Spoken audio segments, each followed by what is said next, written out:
సజీవయాగ అందరూ కలిసి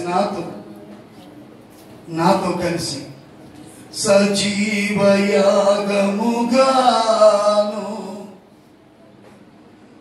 నా దేహమే కోరినావు, నీ కీర్తి చాటగా నన్ను నీ సాధనము చేసినావు.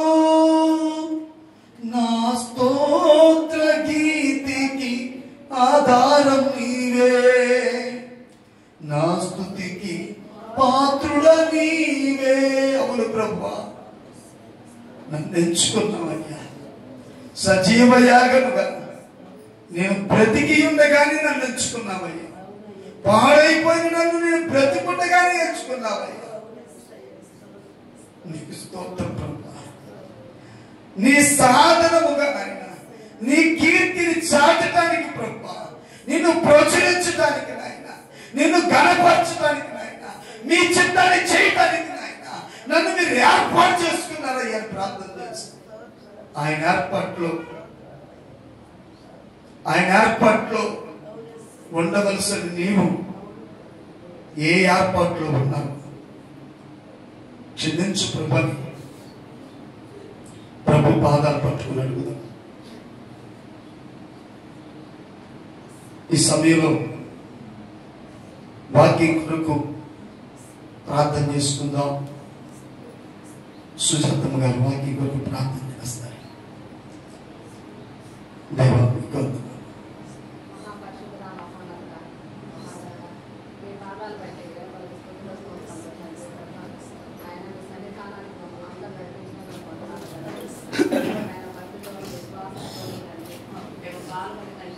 ప్రభా, మీ వాక్యంలో నాయన ప్రభా మేము ఎంతగానో శ్రద్ధగా విని నాయన వాక్యానుసారంగా మేమందరం జీవించడానికి మాకు సహాయం చేయండి తండ్రి.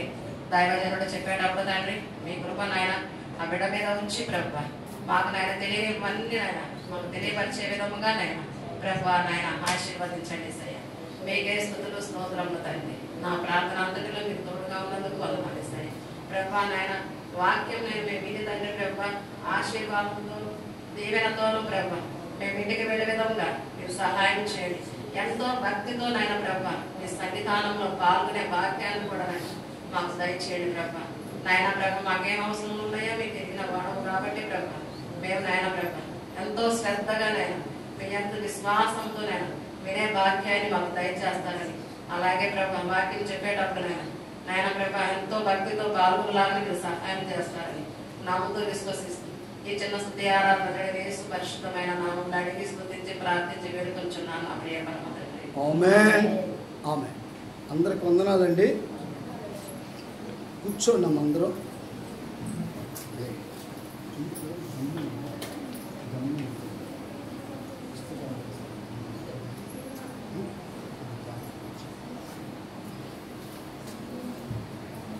దేవునికి మహిమ కలుగును గాక. దేవునికి స్తోత్ర. హల్లెలూయా హల్లెలూయా హల్లెలూయా హల్లెలూయా హల్లెలూయా హల్లెలూయా.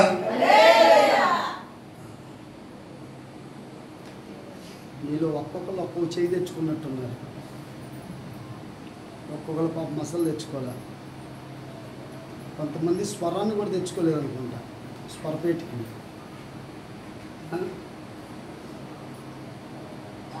ఎక్కడ పెట్టి వచ్చారు స్వరపేటిక? అంజనా హాస్టల్లో పెట్టొచ్చారు అందరం కలిసి. హల్లెలూయా. దేవునికి మహిమ కలుగును గాక. దేవుని స్తోత్రం. ఒక 5 నిమిషాలు నేను అంటే మీకు చెప్తున్న వాక్యాల పట్ల మీరు ఎలాగా వాక్యాన్ని అర్థం చేసుకుంటున్నారో, వాక్యం మీకు ఎలాగ అర్థమవుతుందో అనే విషయాలు నేను తెలుసుకోవాలి. ఇది బైబిల్లో ఉన్న మాటే. యేసుక్రీస్తు ప్రభువారు అంటాడు, బాగినండి, యేసుక్రీస్తు ప్రభువారు అంటాడు, ఏమంటాడంటే, ఈ ప్రజలు నన్ను కూర్చి ఏమనుకుంటున్నాను అని అడిగాడు. అడగలేదా? దానికి రిఫరెన్స్ ఉందా? అడిగినట్లుగా ఉందా? రిఫరెన్స్ చెప్తుంటేనే మరి చాలా రకాల వాక్యం మనం విన్నాం.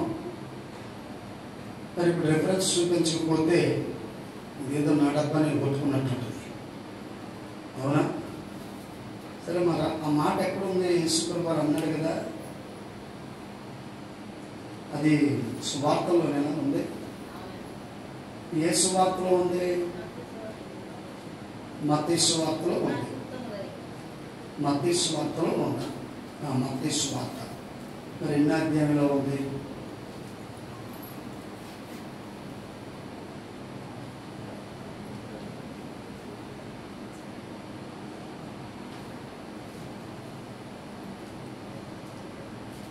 దేవునికి మహిమ కలుగును గాక. దేవునికి స్తోత్రం. సరే, ఆ మాట మీరు ఎక్కడుందో చూసి నాకు చెప్పండి.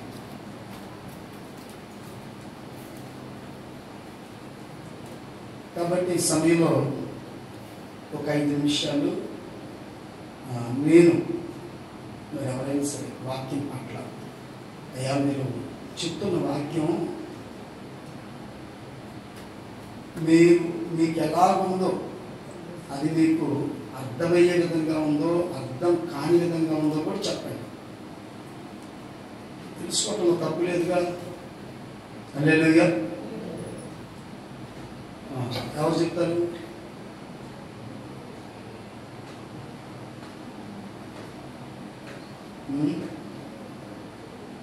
ఇది చెప్తారు మనం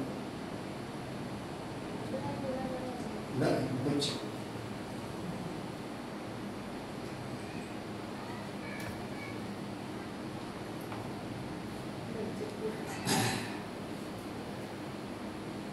ఇంకెవరు ఉన్నారా?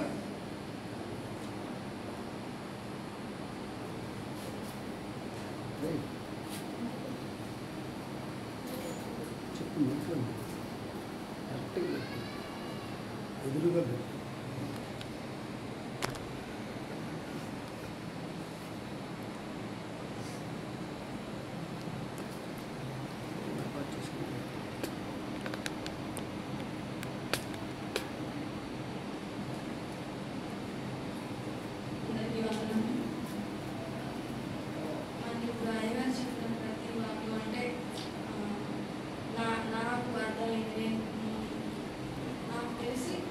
నుంచి ఐదారు ప్రకటన గ్రంథం చదివేది మార్చ్ 1 నుంచి.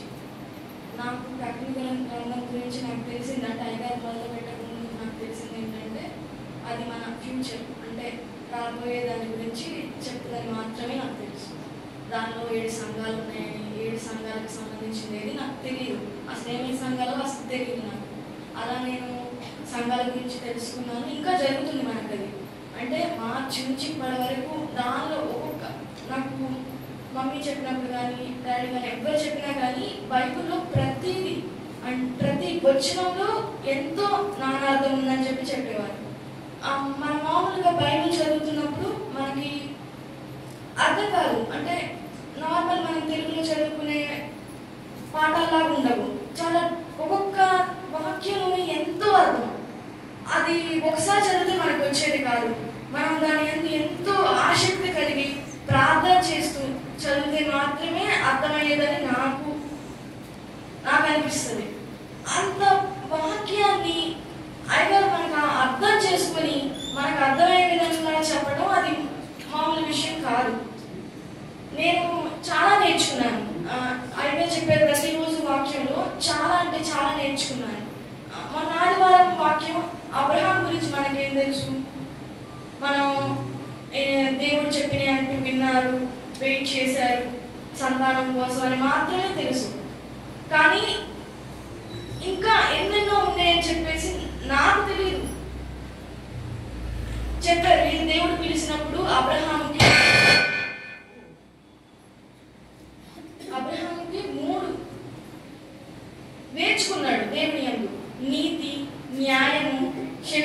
గొప్పన. ఈ 3 నేర్చుకోవడమే కాదు, ఆ 3 పాటించారు. మనం ఎంతమంది పాటిస్తున్నాము అని మనం ప్రశ్నించుకోవాలి. నేను ప్రశ్నించుకున్నాను. మీ అందరికీ తెలియకపోవచ్చు, నాకు మా మమ్మీకి మాత్రమే తెలుసు నాకెంత కోపమో. మా మమ్మీ ఎప్పుడు చెప్తా ఉంటారు, నువ్వు దేవుళ్ళు ఎదగడం అంటే తెలుసుకోవడమే కాదు, నీలో ఉన్న లోపాలని సవరణ చేసుకోవడం అని. నేను ఎంతో ట్రై చేస్తాను సవరణ చేసుకోవడానికి, కానీ ఒక పాయింట్ ఏంటంటే అది బర్స్ట్ అయిపోతుంది. అలానే అంటే నేను ఇప్పటి వరకు బాప్తిజం కూడా తీసుకోలేదు. నాకు తెలుసు బాప్తిజం తీసుకుంటే ఎలా ఉండాలి ఏంటని చెప్పేసి నేను చూస్తున్నాను, మీ అందరినీ చూసి నేను నేర్చుకోవాలని చూస్తున్నాను. అంటే మరి ఇప్పుడు బాప్తిజం తీసేసుకొని నేను ఇప్పుడు ఎవరిని విమర్శించట్లేదు, కానీ నేను ఒకటి చెప్పాలనుకుంటున్నాను. మీరందరూ బాప్తిజం తీసుకున్నారు అంటే ఏంటి? నేను నా పాప అంతా వదిలేసి నేను దేవునికి నా జీవితాన్ని అర్పిస్తూ దేవుని ఎందుకు నేను ఎదగాలనుకునే కదా మీరు తీసుకుంటున్నారు. కానీ ఎంతమంది అలా ఉన్నారు మిమ్మల్ని మీరు ప్రశ్నించుకుంటున్నారా? నేను ఇప్పటి వరకు నేను చర్చికి వచ్చినప్పటి నుంచి చూస్తున్నాను, కొంతమంది బాప్తిజం తీసుకొని కూడా రొట్టె ద్రాక్షరసం ఇస్తే తీసుకోరు. నాకు ఎందుకు అర్థం కాదు. నేను ఒకళ్ళని అడిగాను, నేను ఇప్పుడు పేరు చెప్పదలుచుకోలేదు. నేను ఒకళ్ళని అడిగితే ఈ వారం నేను చేసిన పాపాలు ఉన్నాయి కాబట్టి నేను తీసుకున్నాను. అంటే మీరు బాప్తిజం తీసుకుంటే నేను పాపం చేయలేదు కదా, అలాంటప్పుడు పాపం ఎందుకు చేస్తున్నారు? అంటే మిమ్మల్ని నేను ప్రశ్నించట్లేదు, మాకు మీరేం నేర్పిస్తున్నారని నేను అడుగుతున్నాను. అంటే మేము తీసుకోవాలి అంటే మిమ్మల్ని చూసి కదా మేము తీసుకోవాల్సింది. మీరు అలా ఉంటున్నారా? మాకు ఉదాహరణగా ఉండాలని చెప్పి మేము అనుకుంటున్నాము. దేవుడు కూడా అలానే ఉండాలని కోరుకున్నారని నేను అనుకుంటున్నాను. నేను ఎవరైనా ఒప్పించుంటే నన్ను క్షమించండి. కానీ నేను ఇప్పుడు వచ్చి నేను చర్చ్లో వచ్చే సాయిగారి వాక్యమే కాదు, నేను మీ అందరి నుంచి కూడా చాలా నేర్చుకున్నాను. చాలా అంటే చాలా. చిన్ని ఆంటీ లాగా ప్రే చేయాలని చెప్పి నేర్చుకున్నాను. చిన్ని ఆంటీ ప్రే చేసినప్పుడల్లా వాక్యం తీసుకొచ్చి ప్రే చేస్తారు కదా, అలా నేర్చుకోవాలని చెప్పేసి. సంతోషం ఆంటీ తెలిసినంత జ్ఞానం ఎవ్వరికి తెలియదు. అంటే అయ్యగారు అడిగిన ప్రతి ప్రశ్నకి ఎలా జవాబు చెప్పింది అంటే నేను ఎప్పుడు అలా చెప్తానని చెప్పేసి నాకు అనిపిస్తుంది. అలా ప్రతి ఒక్కరి గురించి, అంటే నేను వీరిద్దరి గురించి అనే కాదు, ప్రతి ఒక్కరి గురించి. ఇప్పుడు రజనీ అక్క కావచ్చు, ఏదైనా వాక్యం వస్తే ఎలా చెప్పాలి ఏంటి అని చెప్పేసి ప్రతి ఒక్కరిలో ఉంది. కానీ మనం ఎంతవరకు మారుతున్నాం అంటే, ఇప్పుడు మీరు ఫర్ ఎగ్జాంపుల్ ఏదైనా పోయిన వారం నుంచి ఇప్పటి వరకు నాలో ఎంత మార్పు వచ్చింది? నేను సేమ్ అంతే ఉంటున్నానా? చర్చకు వచ్చే సేమ్ నేను అలానే ఉంటున్నానా? ఏమైనా మార్పు ఉన్నా అని గ్రహిస్తున్నారా? నాకు అది అనిపించట్లేదు. అంటే అయ్యగారు ప్రతిరోజు గొంతు దించుకొని ఎవరి కోసం అయ్యగారు చేయాలి, ఎవరి కోసం మాట్లాడాలి, చాలా అసలు ఎన్ని చెప్పారు. ప్రతిదీ వాక్యం తీసి చెప్పినంత జ్ఞానం అది అందరికి ఉండదు. మీరు అది అందరూ గ్రహించాలని చెప్పేసి అనుకున్నా. నాకు కూడా ఇప్పుడు అయ్యగారు చెప్పే ప్రతి వాక్యంలో ప్రతి వారం నన్ను అడుగుతారు, బాగా చెప్పాను నాన్న అని చెప్పేసి. నాకు అంతా అర్థమైందని నేను చెప్పను, కానీ అర్థం చేసుకోవడానికి ట్రై చేశాను. నేను ఫస్ట్ లో ఏమి రాసుకునేదాన్ని కాదు. అయ్యగారు పాపం ఇప్పుడు నోట్స్ తెచ్చుకొని రాసుకోండి అనేవాళ్ళు. నాకు తర్వాత అర్థమైంది, ఇప్పుడు మనం స్కూల్కి వెళ్ళినప్పుడు టీచర్స్ చెప్పిన సేమ్ టీచర్ లాగానే కదా అన్ని చెప్పడం, రాసుకోవడం. నా చెప్పింది కూడా ఇప్పుడు మనం ఫర్ ఎగ్జాంపుల్ స్కూల్కి వెళ్ళేసి చదువుకొనేసి టీచర్ అలా ఆయన చెప్పింది వదిలేం కదా, మనం ఏంటని చెప్పి వెళ్ళి రిఫర్ చేస్తున్నాం కదా, రిఫర్ చేయాలి కదా. అలా అని చెప్పేసి అవన్నీ నేను రాసుకుంటా. ఇప్పుడు కూడా నీకు అన్ని గుర్తుండవు, కానీ మనం ప్రతిదీ రాసుకుంటాం వల్ల, అది చేసుకోవడం వల్ల మనకి ఇది చేసుకోవాలి. మనం దాన్ని బట్టి మనం దేవుని ఎంతో ఎదుగుతామని నేను నమ్ముచున్నాను. ఇంకా వాక్యాన్ని బట్టి నేనైతే చాలా నేర్చుకున్నాను. అది నేను నా జీవితంలో పాటించాలని చెప్పేసి నేను అనుకున్నాను. నేను ఇప్పటికీ 100% పాటిస్తున్నాను నేను చెప్పట్లేదు, నేను ఇంకా పాటిస్తాను. మీ అందరు కూడా ఇంకొకటి ఏంటంటే, అందరు లేట్ అయితే చాలు, ఏంటి అయితే లేట్ అయిపోతుంది మేము తినాలి. అవును, మనం దాని గురించి నేనేం తప్పుపడను. కానీ మనం ఒకటి ప్రశ్నించుకోవాలి, మనం కరెక్ట్ టైంకి వస్తున్నామా? ఇక్కడ మాట్లాడుతున్న నేను కూడా కరెక్ట్ టైంకి రాను. నేనే దానికి అడగట్లేదు. నేను పొద్దున్నే లేచేసి రావాలని చెప్పి చూస్తాను. మా మమ్మీ ఏంటంటే అన్ని పనులు అవ్వకుండా అస్సలు రాదు. అంటే దేవుడు మందిరానికి వస్తున్నానంటే ఇంట్లో పనులన్నీ చేసుకుని రావాలి అని చెప్పేసి అనుకుంటది. సరే ఆ పనులు కాబట్టి లేట్కి వస్తున్నాం, అయినా కానీ సరే మనం దాని గురించి బాధపడాలంటే దేవా క్షమించండి తండ్రి, నేను టైంకి రాలేకపోతున్నాను. కానీ మీరు టైంకి వెళ్ళాలని ఎలా అనుకుంటారు? టైంకి రాలేనప్పుడు టైంకి వచ్చినా కానీ మనం అడిగని ప్రశ్నించడం నన్ను అడిగితే చాలా తప్పు. ఇప్పుడు దేవుడి వాక్యం మనకు చెప్పి మధ్యలో మనిషిని ప్రశ్నించడం ఎంతవరకు కరెక్ట్? అంటే దేవుడు మీరు ప్రశ్నించగలరా? మీకు అంత ముందు అయ్యగారిని ప్రశ్నించాలంటే మీకు అంత జ్ఞానం తెచ్చుకొని ప్రశ్నించాలని చెప్పేసి నేను ఇప్పుడు కూడా చెప్తున్నాను. నేను ఎవరిని ఉద్దేశించి అనట్లేదు, ఎవరిని బాధ పెట్టాలని అనట్లేదు. మన ఈ ఒకరికొకరు తెలిస్తేనే మనలో మార్పు అనేది వస్తుందని నా ఉద్దేశంలో నేను అంటున్నాను. ప్రతిసారి నా వయసు చాలా చిన్నది, కానీ అయ్యగారికి ఏం అవసరం? ఎప్పుడు నా వాక్యం ఎలా ఉంది అది నా నుంచి అంటే ఏంటి? జ్ఞానము వయసుతో సంబంధం లేదు అని అయ్యగారు నమ్మారు కాబట్టే కదా ప్రతి ఒక్కరిని అడుగుతుంది. మీరు గమనించుకోవాలి, అప్పటి నుంచి ఇప్పటికి ఎంత వాక్యం మనకి. నేను ఇప్పటి వరకు నాకు తెలిసినంత వరకు ప్రకటన గ్రంథం అంత ఈజీగా ఎవరు చెప్పరు, ఎందుకంటే అది చాలా కష్టం కాబట్టి. అది మనకి తెలియాలని చెప్పేసి అంత కష్టపడి చెప్తున్నారు అంటే మనకు ఎంత అర్థం అవుతుంది అని చెప్పేసి మనం గ్రహించాలి. ఇంకోటి ఏంటంటే మనకి మాత్రమే మనకు అర్థమవుతుందంటే మన దగ్గరే ఉంచుకోకూడదు వాక్యాన్ని, ఇతరులకు చెప్పాలి. మమ్మీ అంతే చేస్తారు. ఇప్పుడు మా అమ్మకి నాకు అర్థం కాకపోతే నేను అడిగితే, ఒకవేళ మా అమ్మకి అర్థం కాకపోతే దాని గురించి ఎలా అయినా సరే తెలుసుకొని నాకు చెప్పింది. మనల్ని ఒకరిని అడుగుతున్నారు అనంటే మనం ఎంత మనకెంత తెలుసు అనుకొని వాళ్ళు వచ్చి అడుగుతారు. అది మనం గ్రహించాలి, గ్రహించి మనం నేర్పించాలి. చాలా మంది అడగరు.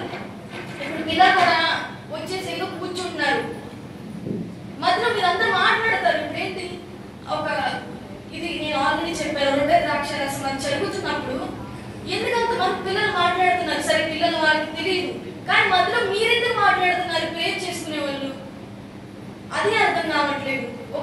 మన నిజంగా చెప్తున్నాను, నేను ఒక డిసిప్లిన్ అనేది మనం నేర్చుకోవాలి. క్రమశిక్షణ కలిగి ఉంటేనే ప్రతిదీ మనం లోపాలు చూస్తే ఎన్నో కనిపిస్తాయి. ఆ లోపాన్ని మనం సవరణ చేసుకుంటేనే నాకు తెలిసి నేను ఎవరైనా సరే మనం ఎదగలిగేది. ఇప్పుడు వరకు నేను మాట్లాడి చాలా మందికి నొప్పించి ఉండొచ్చు, కానీ ఎందుకు ఇలా మాట్లాడింది చిన్నపిల్ల ఉంది అని చెప్పేసి గ్రహిస్తేనే మనం ఎదగలమని నేను బలంగా నమ్ముచున్నాను.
కూర్చో.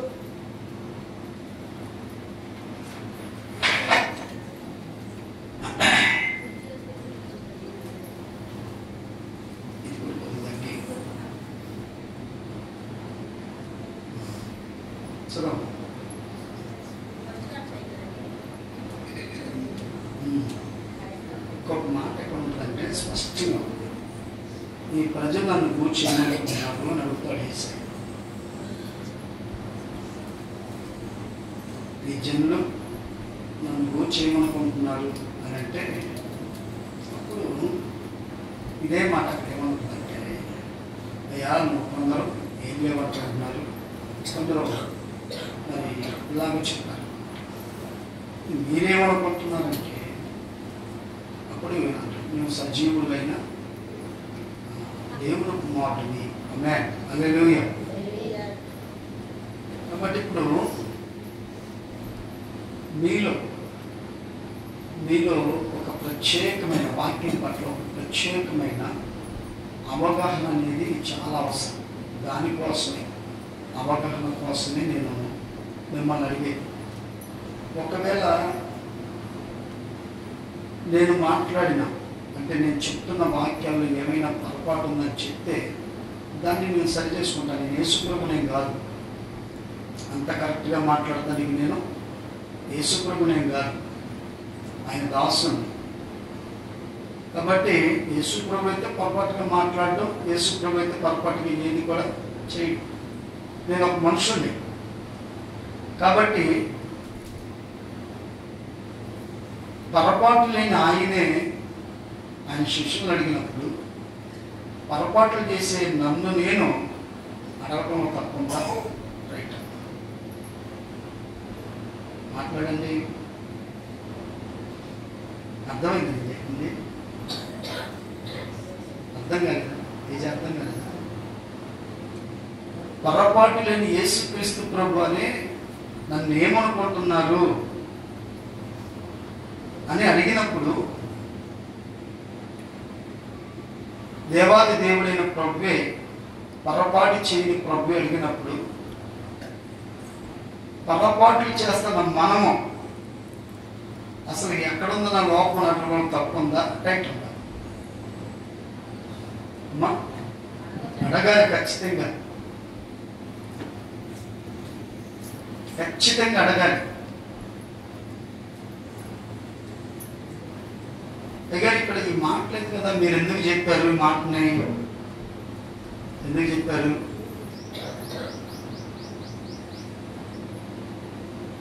కొంతమంది అన్న మాటలని అన్నామని అంటే అర్థం చేసుకోవడంలో పొరపాటు. ఇది చెప్పింది నేను ప్రకటన గ్రంథం మీద ఇప్పుడు కాదు, మీకు గుర్తుందా? ఎప్పుడు కూడా ఎప్పుడో ఎంతమందికి గుర్తుంది? ప్రకటన గ్రంథం మీద కొంతకాలం నేను ప్రకటన గ్రంథం మీద చెప్పాను. అమ్మా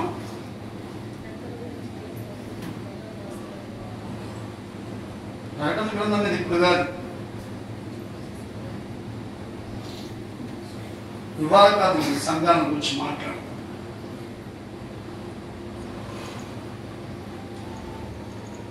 దేవుని సంఘం ఎలా ఉండాలనే దాన్ని నేను ఈ సంవత్సరం లోపల మాట్లాడట్లా.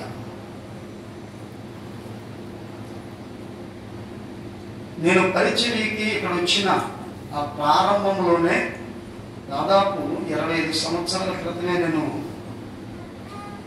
నేను సంఘాల గురించి మాట్లాడాను.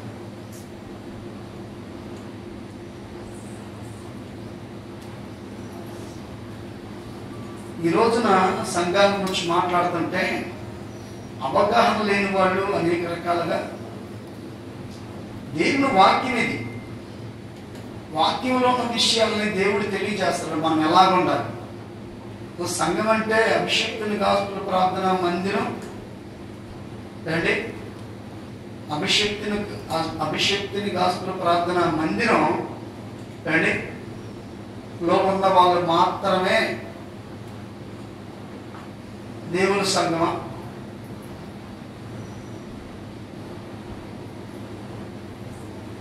అసలు మందిరాలకు మనం ఏమాత్రం కూడా పోటీ పెట్టకూడదు.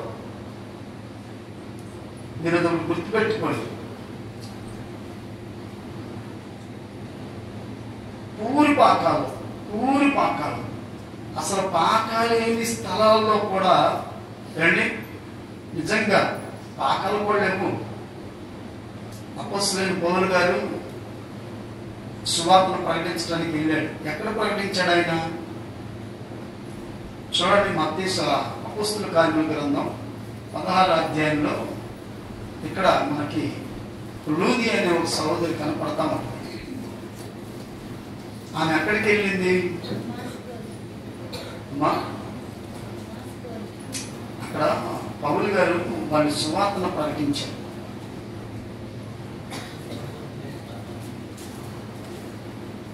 పదకొండవ వచనం చదవండి. కాబట్టి మేము త్రోయాను విడిచి ఓడ ఎక్కి తిన్నగా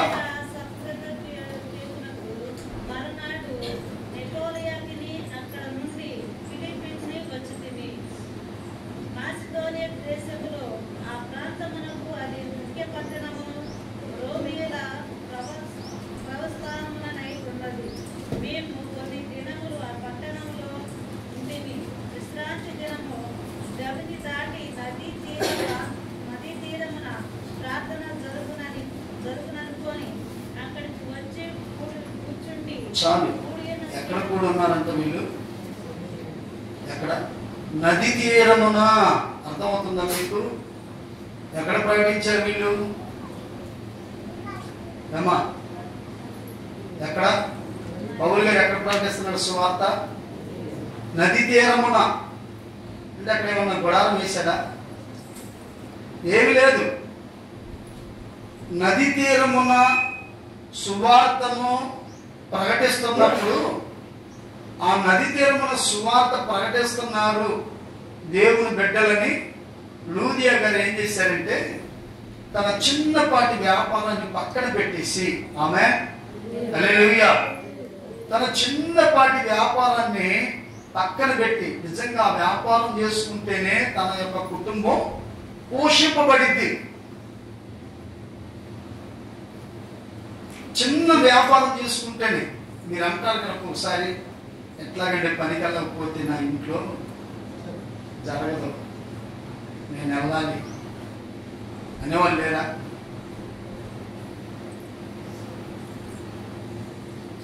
రజనీ ఎంత తప్పదు, నేను వెళ్ళకపోతే నా కుటుంబాన్ని అట్లాగే పోషించుకుంది. అలాగే అందరూ అంటారు కదా, ప్రతి ఒక్కరు కూడా అనేవాళ్ళే.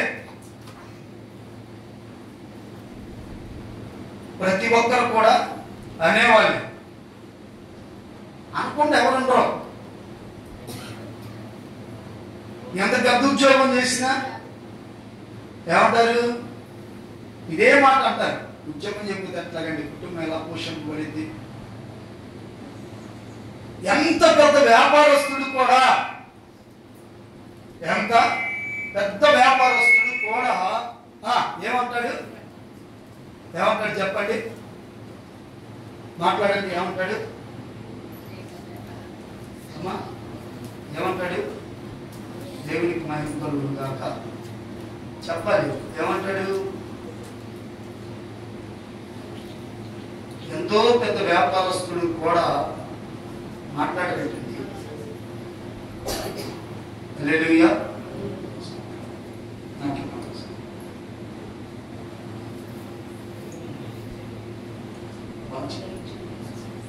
దేవునికి మహిమ కలుగును గాక. హల్లెలూయా. చెప్పండి, ఏమంటాడు? ఎంత పెద్ద వ్యాపారస్తుడు కూడా ఏమంటాడంటే వాస్తవంగా అది. హల్లెలూయా. ఏమంటాడంట?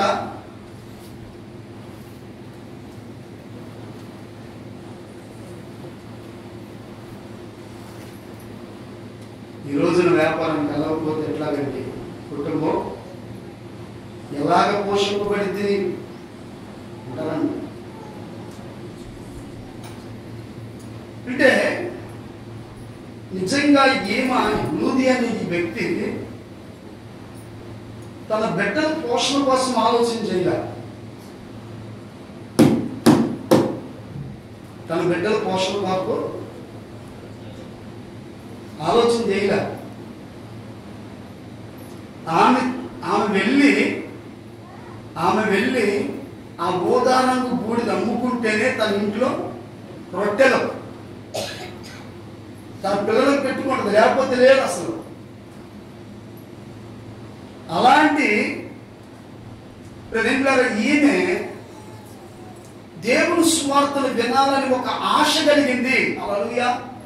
ఏం కలిగింది? ఓకే ఏమా తక్కువగా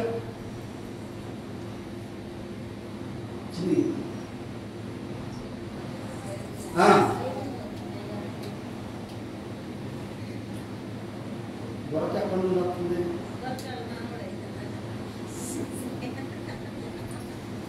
హల్లెలూయా.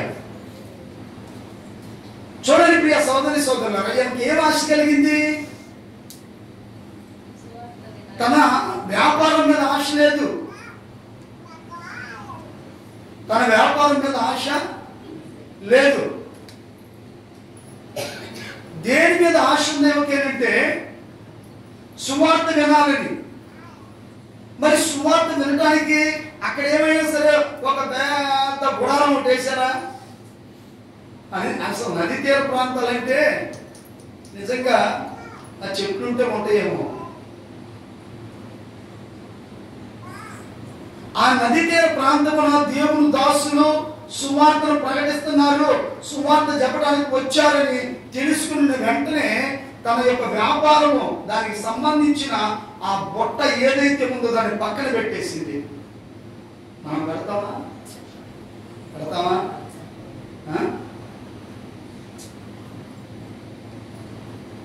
అది నాదే, ఇది అది నాదే, ఇది నాదే, అది కూడా నాదే, అన్ని నాయే. నీ పని నీదే, పక్కనోడి పని కూడా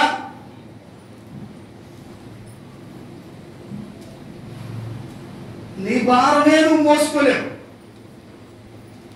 నీ భారమే నువ్వు మోసుకోలేవు. ఇక పక్కనోడి భారం నువ్వు ఎట్లా మోయగలుగుతావు? దాన్ని మోస్తున్నావు. నీ జీవితానికి వచ్చిన ఆలోచన ఏంటి అసలు నీకే తెలీదు. ఇక పక్కనోడి జీవితానికి వచ్చిన ఆలోచన చేయటానికి మాత్రం ఏంటో టవల్ మీద వేసుకుని పెద్ద పెద్ద రకంగా ఇక్కడ అక్కడికి వెళ్ళి మాత్రం అక్కడ ముందు నీ ఇంటి సంగతి సరిలేదు, ముందు నీ సంగతే సరిలేదు.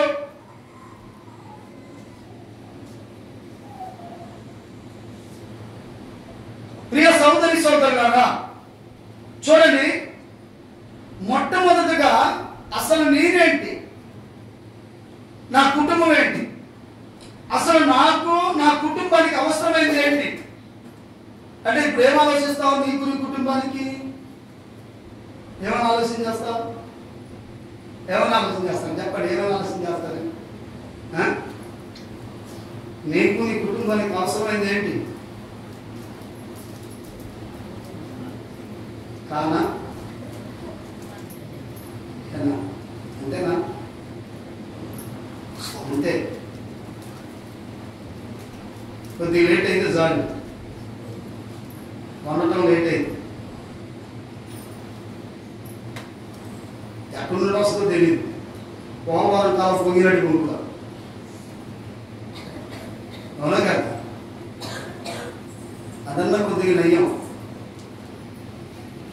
ఏకంగా నువ్వు ఇక ఏమి లేదు, ఒక ఉరవడ గురిని ఒక ఉరవడ వచ్చినట్టుగా అమాంతంగా పడిపోతావు. నోరు వేసుకోను, చేతులు వేసుకోను. ఏమిటైతే నువ్వు ఉండయ్యా ఇంట్లో, నువ్వు తెచ్చి కానీ సరిగా నువ్వు వండు తెలిసింది. చాలామంది మగళ్ళు వాళ్ళ భార్యలు ఉతికి పిండి జాడించి పిండి ఆరేస్తారు. సరే ఏదో ఒకటి మీద ఒకటి పని చేస్తా, ఇంట్లో నీకోసమే నీ కొండి పెడతానికి పని చేస్తూ ఉంటారు. కొద్ది మొగ్గులు పట్టి సిగ్గులు పడుతున్నాయి, కొద్దిగా టెండ్ అయిపోయి మళ్ళీ అనవసరంగా అని అంటే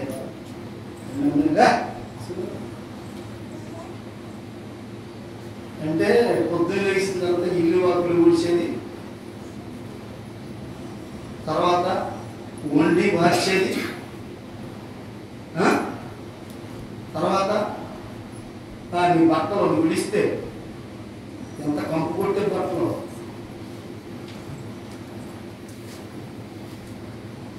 వేసుకున్న ప్రతిదీ కూడా ఉతకాలి కదా. ఉతికి తర్వాత ఆరేసి ఇంట్లో అంట్లు పెట్టుకొని అన్ని పనులన్నీ నువ్వు ఆ పెళ్ళి ఎట్టొచ్చి కూర్చొని ఏదైనా చిన్న పని చెబితే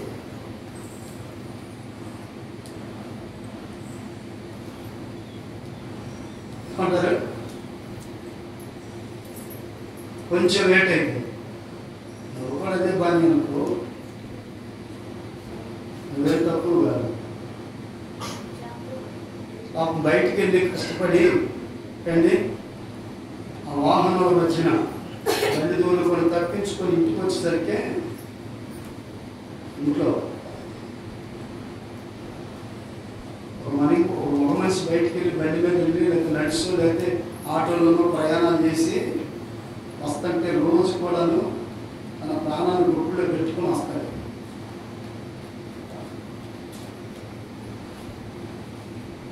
సరే అక్కడ జీతం ఇవ్వాల, అప్పుడు కూడా నువ్వు తొందరపడదు అంటే దొందు.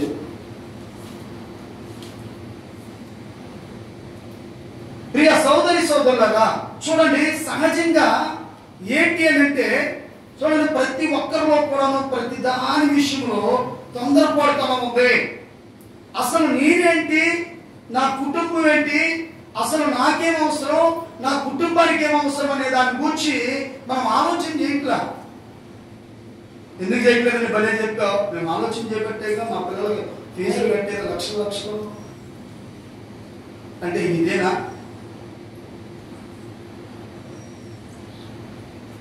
మేమెందుకు ఆలోచన చేయట్లేదండి? మాకు కానీ మా ఇంట్లో ఉన్న వారికి కానీ మేము శుభ్రంగా వండుకొని ప్రశాంతంగా వరదలు వచ్చి కొట్టుకుపోతున్నా తింటున్నాం. వరదలు వచ్చి బైబిల్ ఒక మాట ఏముంటుందంటే, ప్రియ సోదరి సోదరులారా, మనుష్యుడు జీవించాలి. ఆ జీవించే ఆ జీవితానికి ఏంటి, ఏ జీవితానికి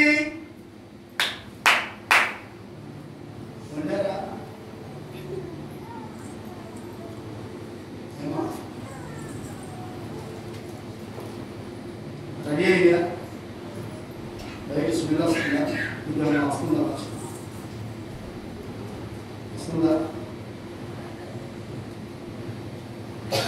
వస్తే కానీ తొందరగా 5 నిమిషాలు చూసి వచ్చి 1 2 3 4 5 6 7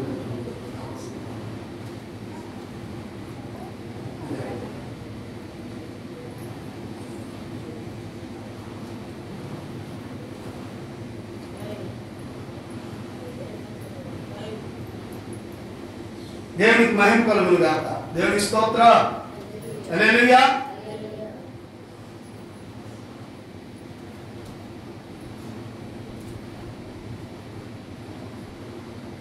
ఈమె దేని గురించి అంటే నిజంగా మనం దేని గురించి మనం ఆలోచన చేస్తున్నాము, ఈమె దేని గురించి ఆలోచన చేసింది? వాక్యం అంటుంది కదా, జీవించే ఆ జీవితానికి ఈ యొక్క ఆహారము, ఈ రొట్టెలు పనికొస్తాయా?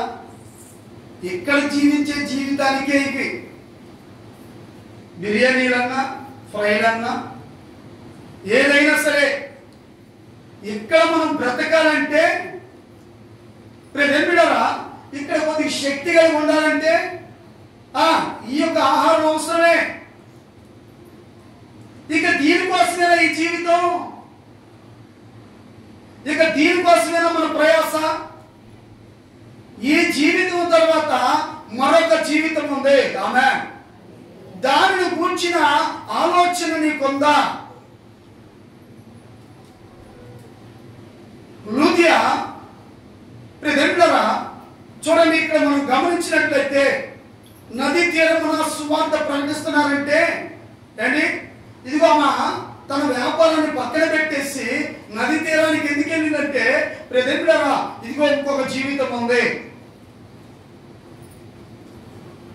కాబట్టి ఆ జీవితానికి ఇదిగో ఈ భూమి మీద జీవిస్తున్న మనకు అవసరమైంది ఏంటంటే వాక్యము. హల్లెలూయా, హల్లెలూయా. ఈ రోజున ప్రియదేవులారా, నది తీరమున సువార్త ప్రకటించబడింది. ఏంటి? కొండల మధ్యన ఏంటి? కొండలలో సువార్తను ప్రకటించారు. ఎందుకు సువార్తను ఏంటి? కొండలెక్కి కూడా యేసయ్య సువార్తను ప్రకటించాడు. ఎందుకండి సువార్త? దేనికి సువార్త?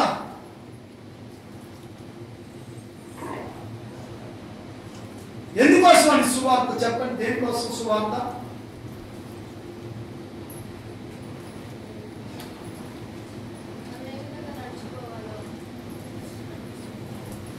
ఈ భూమి మీద అందుకనే భక్తులు అంటాడు, నీ వాక్యము నా పాదములకు దీపము, నా త్రోవలకు వెలుగు.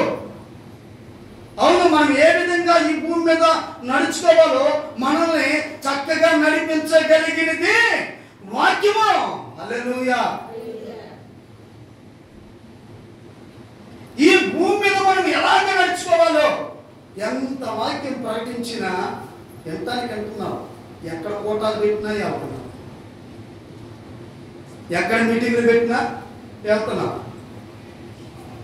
అసలు ఆ మీటింగ్ల యొక్క సారాంశం ఏంటో తెలుసుకోకుండా కూడా వెళ్తున్నాం. ఆ మీటింగ్ దేనికోసం పెట్టారో అవగాహన లేకుండా వెళ్తున్నాం.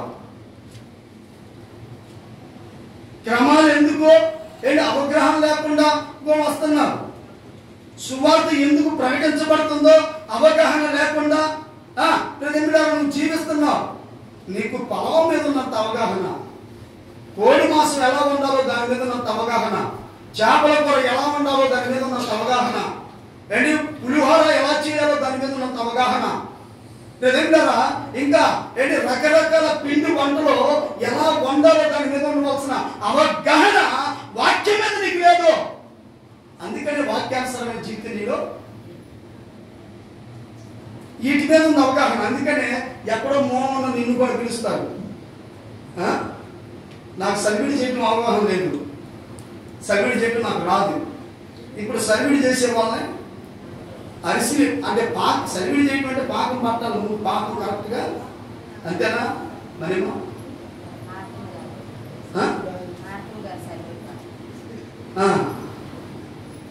చూడండి మీరు ఎందుడారా అంటే దీని మీద అవగాహన ఉంది. ఎవరిని బట్టి వాళ్ళు పిలవరు. ఒక్కొక్కరు సాంబార్ చేస్తారు, దాని మీద మంచి అవగాహన ఉండదు, మంచి పట్టు ఉండదు. ఒకసారి రామదాస్ గారు స్తుతి ప్రార్థన పెట్టినప్పుడు నేను వెళ్ళా. వాళ్ళ ఇంట్లో భోజనాలు పెడితే నిజంగా సాంబార్ దానికి చాలా బాగుంది, టేస్ట్ భలే బాగుంది. నేను ఆయన అన్నాను, అప్పుడు సాంబార్ ఎవరు చేస్తారా? నేనే.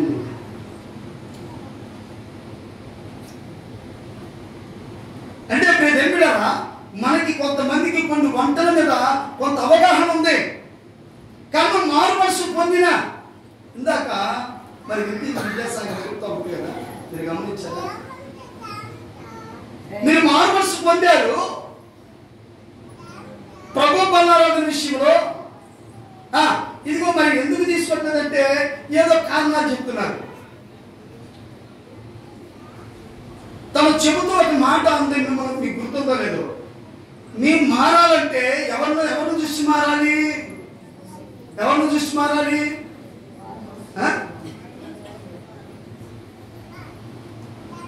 అంటే మారు మనసు పొందిన నీలో ఏంటి వాక్యానుసరమైన అవగాహన ఉంటుందా పొందాలన్న ఆలోచనతో ప్రజెంట్గా ఇంకో చాలా మందికి ఉంది. అలానే విద్యాసాగర్ కూడా ఉంది. కానీ ప్రజెంట్గా ఈ రోజున మారు మనసు పొంది నిన్ను చూసి, నీ తొందరపడతను చూసి, నీ అవివేకతను బట్టి ప్రజెంట్గా ఏంటంట అండి, మారు మనసు పొందాలన్న ఆలోచన కూడా వీళ్ళ మైండ్కి అందట్లా. ఎందుకులే వీళ్ళు ఎట్టున్నారులే, వీళ్ళ మాట తీరు సరిగా లేదు, వీళ్ళ నడవడికి సరిగా లేదు, వీళ్ళ ఆలోచనలు సరిగా లేవు, వీళ్ళు మందిరానికి వస్తే మందిరంలో వారి యొక్క ఆలోచన ఎట్టుంది, వారి మాటలు ఎలా ఉన్నాయి, వారి పద్ధతి ఎలా ఉంది అని ప్రియదేవులారా ఈ విధమైన అనాలోచనతో అండి ఇదిగో వారు ఉండటం వల్ల ఇప్పుడు మారు మనసు పొందాలనుకున్న వ్యక్తి కూడాను మారు మనసు పొందలేకపోతున్నాడు.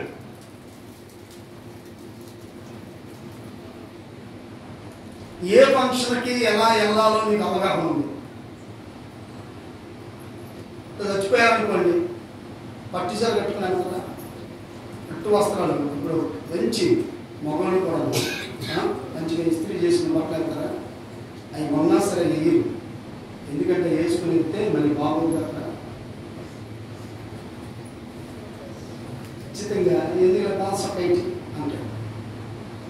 బాసొక్క వెళ్ళే వాళ్ళు కూడా, ఆడవాళ్ళు కూడా వెళ్ళి మంచిగా రెడీ మంచిగా పట్టు చీర కట్టుకుని వెళ్తారా.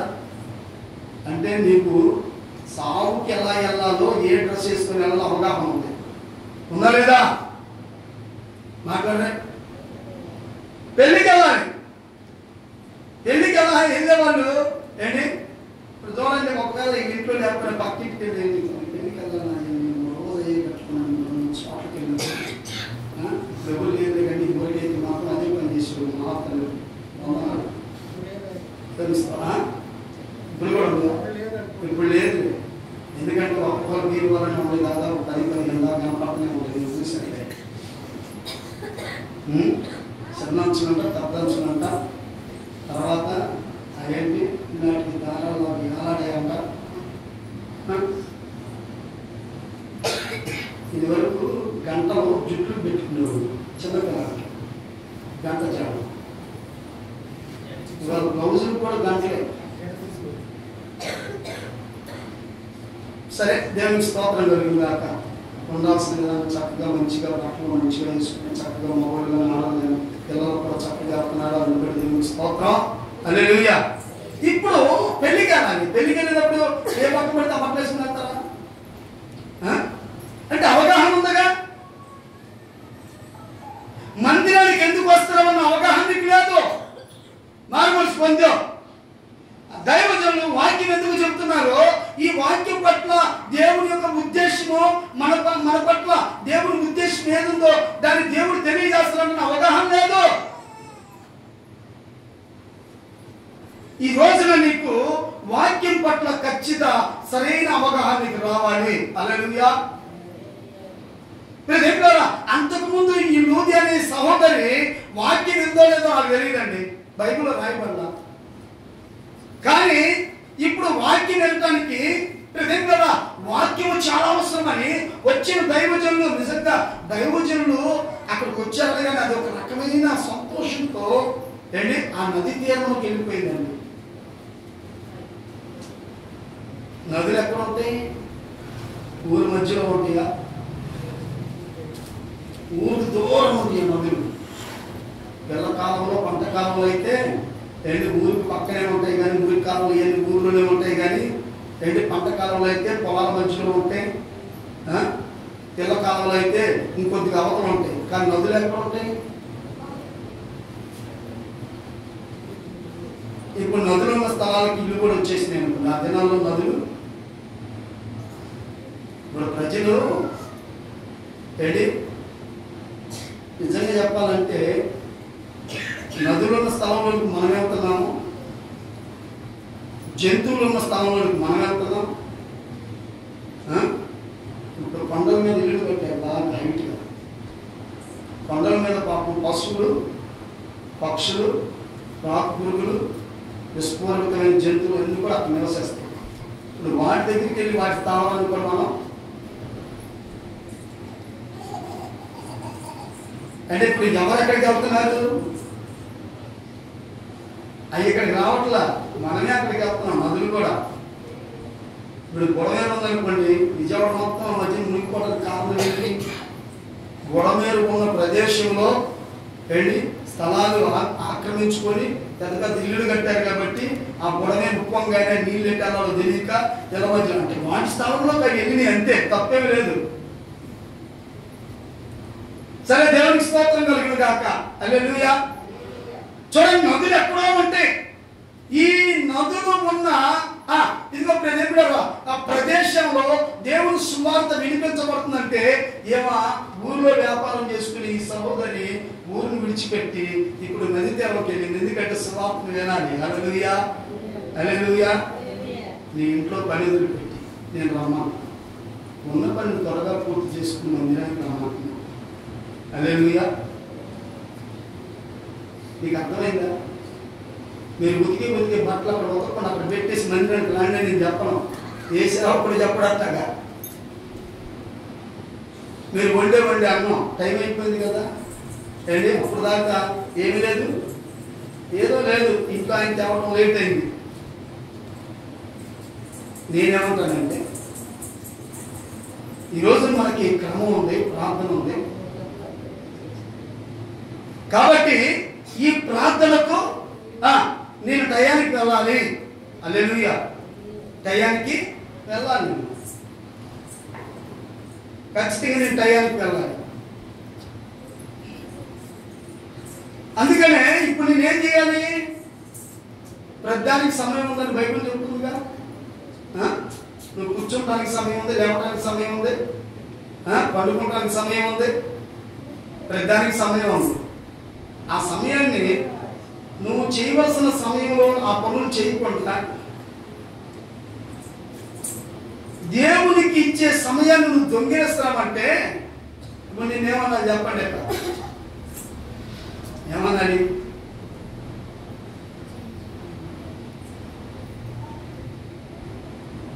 ప్రియ సహోదరి సహోదరులారా, ఈ లూది అనే సహోదరి దైవజనులు వచ్చారు, వాళ్ళు సువార్తను ప్రకటిస్తున్నారు. కాబట్టి ఇదిగో ఇప్పుడు మిస్ అయితే నేను వాక్యం వెళ్ళలేనేమో, కాబట్టి ఇప్పుడు నేను ఈ సమయాన్ని సద్వినియోగం చేసుకోవాలంటే వ్యాపారం పనులకు రేపు చేసుకుంటా, నా పిల్లలకి ఈ రోజు కాకపోతే రేపు పెట్టుకుంటా, లేకపోతే ఇంట్లో ఏదో కాస్త కోస్తా ఉంది దాన్ని ఈ రోజు వరకు రేపు వరకు కూడా పెడతా. కానీ ఇప్పుడు మాత్రం ఏమైనాది ఏమా దానికి ఏమైనాది? దానికి స్తోత్రం కలిగింది. ఆ వాక్యం కొరకు ప్రజెంట్ కదా ఇప్పుడు అయితే తన వ్యాపారాన్ని పక్కన పెట్టి వెళ్ళిందంట. ఏమకున్న ఆసక్తిని బట్టి దేవుడు ఏం చేశాడు తెలుసా? ఎంత మంచి దేవుడవయ్యా, ఎంత మంచి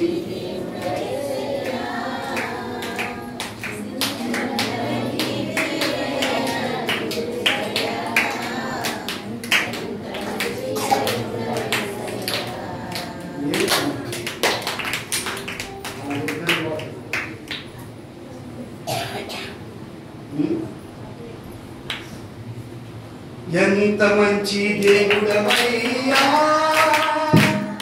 ఎంత మంచి దేవుడవేసయ్యా, చింతలన్నీ తీరవయ్యా నిన్ను చేరగా,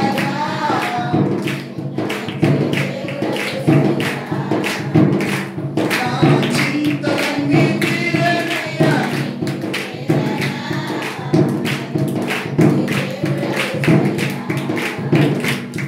ఎంత మంచి దేవుడవయ్యా,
మంచి దేవుడవయ్యా,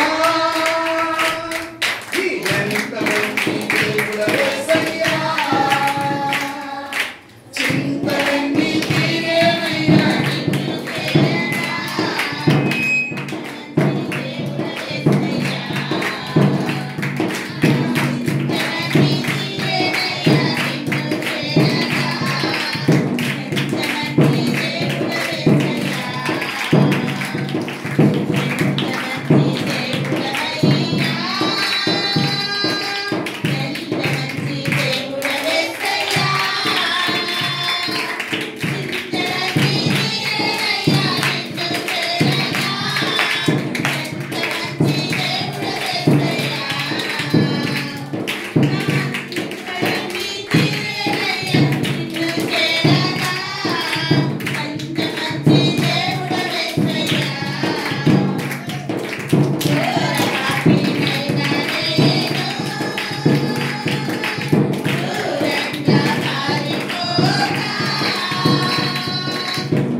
ఎలాంటి వాళ్ళు మనం? మరి నేను పరిచయం ఇచ్చిన కొత్తలో మా ఊళ్ళో ఒక ఆయన తిరిగేవాడు. పాపం ఏదో ఇంత పెద్ద దొంగతనం ఏం చేసేవాడు కాదు, పెద్ద దొంగతనం ఏం చేసేవాడు కాదు. ఏదో చిన్న గిన్నెలు ఏమన్నా కాపాడి తప్పేలా లోట అయ్యి అవి తీసినందుకు అది ఎలా ఉన్నప్పుడు అవి లోట తీసినందుకు నాకు కొట్టేవాడు.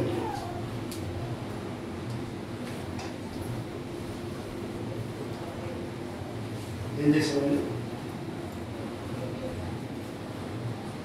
ఎవరన్నా అనుకున్నా ఎందుకు అంటే మనమైతే క్షమించలేం, మనమైతే హక్కుని చేర్చుకోలేం.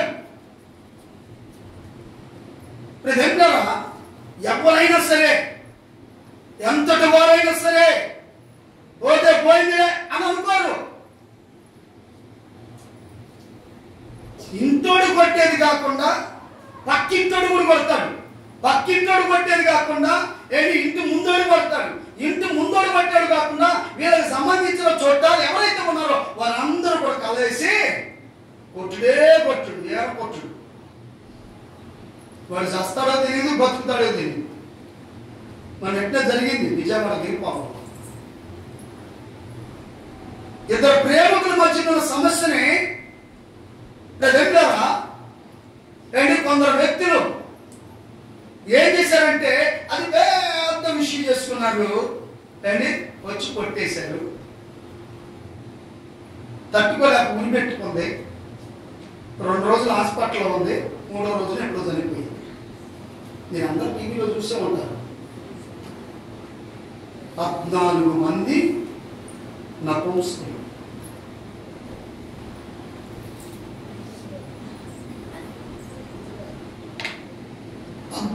మంది ఇజ్రాయెల్. ప్రియ సోదరి సోదరులారా, చూడండి, సహించుకోలేకపోయారు. మన కోపం అలాంటిది.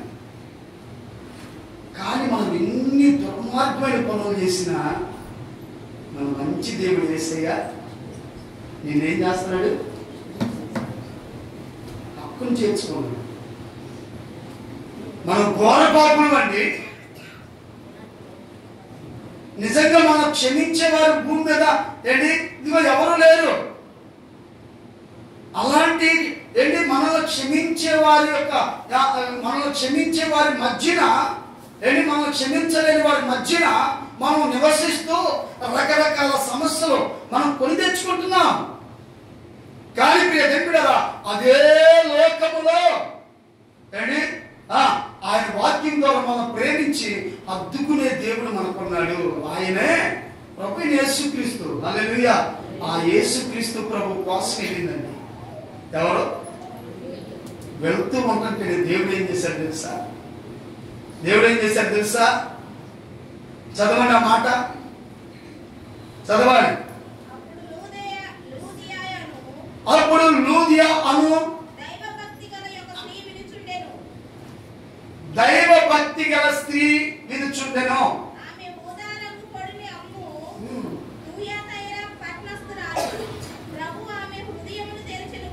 ఆమేన్. ఆమేన్. చాలు, ఒక్క నిమిషం. ఇప్పుడు ఏం తెరవబడాలి? ఏం తెరవబడాలి? అది తెరవబడకపోతే వాక్యం నీకు అర్థం కాదు. ఎంత గొంతు చిక్కుకోలేసిన మీరు మీ వస్త్రములను కాక మీరు మీ హృదయములను చేర్చాలంతే. హల్లెలూయా. హృదయం తెరవబడకపోతే ఈ సత్యవాక్యం నీలోకి వెళ్ళదు. హృదయము తెరవబడాలి. లూదియా దైవ భక్తి కలిగిన వ్యక్తి. ఆమేన్. ఏ వ్యక్తి అంట? ఇప్పుడు నీ భక్తి ఎవరి మీద ఉంది? నీ భక్తి భక్తి పూజ ఎక్కువైపోయింది. ఏ భక్తి పూజ ఏమా ఏంటి? ఇక దూపమే దూపం. భక్తి పూజ ఎక్కువైపోయింది. మామూలుగా కాదు. దేవుడి మీద ఉండవలసిన భక్తి ప్రజెంట్లోగా మనుషుల మీద ఉండటం వల్ల వాక్యం అర్థం కావట్లా. మనిషి మీద ఉన్న భక్తి ఏంటి? నీ ఆత్మీయ జీవితాన్ని పతనం చేస్తా. జాగ్రత్త. అర్థమవుతుందా? ఈ లూదియా అనే ఈ సహోదరి ప్రజెంట్లోగా దేవుని యందు భయం ఆ దేవుని యందు భక్తి కలిగింది కనుక ఏంటి ఆమె దైవజనుడైన పౌలు చెబుతున్న వాక్యాన్ని శ్రద్ధగా వింటుంది. హల్లెలూయా. హల్లెలూయా. శ్రద్ధగా వింటుంది వాక్యం. దేవుడు అందరికి వచ్చి వాక్యం వింటుంది. ఇప్పుడు చెవుల్లో నుండి వాక్యం ఎక్కడికి వెళ్ళాలి? ఎక్కడికి వెళ్ళాలి? ఇటు నుంచి దాన్ని పెట్టుకుని వెళ్ళాలా? ఇప్పుడు మనకు జరిగేది అదే. మనకు జరిగేది అదే. ఈ చెవులో వాక్యం వినబడుతుంది, ఈ చెవులో వినబడుతుంది. ఏంటి? నీకు ఇంకోటి చెప్తాను, ఇప్పుడు అర్థమే. చెవులు అటు నుండి వస్తూ ఉంటాయి, ఇటు నుంచి వెళ్తూ ఉంటాయి. రెండు కూడాను ఇలా వెళ్తూ ఉంటాయి. ఇలా వెళ్ళి అక్కడ ఆగుతాయా? ఆగుతాయా? ఆగుతాయా? ఏం చేస్తా చెప్పండి? ఎట్టు అనుకొని ఎట్టు అవుతాయి. సరే, మొత్తం మీద ఏం చెప్పుకుంటే వాడి భాష ఎందుకని తెలియదు, కానీ మొత్తం మీద అది చెప్పుకుంటే అవుతాయి. వాక్యం కూడా ఈ రెండు చెవులు ఇలా వెళ్ళి ఇక్కడ నుండి ఎట్టు అవుతుంది. ఈ మాట ఇటు నుంచి ఈ మాట ఇటు వెళ్తుంది. అంటే రెండు చెవుల నుంచి, ఈ చెవుల నుంచి వచ్చిన మాట ఈ చెవుల నుంచి వెళ్తుంది, ఈ చెవుల నుండి వచ్చిన మాట ఈ చెవుల నుండి ఎక్కడికి వెళ్తాయి? ఎక్కడికి వెళ్తా? ఇక్కడికి వెళ్ళాలి. హృదయంలోకి వెళ్తే ఈ హృదయము ప్రజెంట్గా దేహానికి ఏ విధంగా కేంద్రంగా ఉందో అని చూడండి. మీకు ఇంకొక మాట, మనకి మొత్తం ఎన్ని రాష్ట్రాలు ఉన్నాయి? 29 రాష్ట్రాలు. 29 రాష్ట్రాలకు ముఖ్య రాష్ట్రం ఏంటి?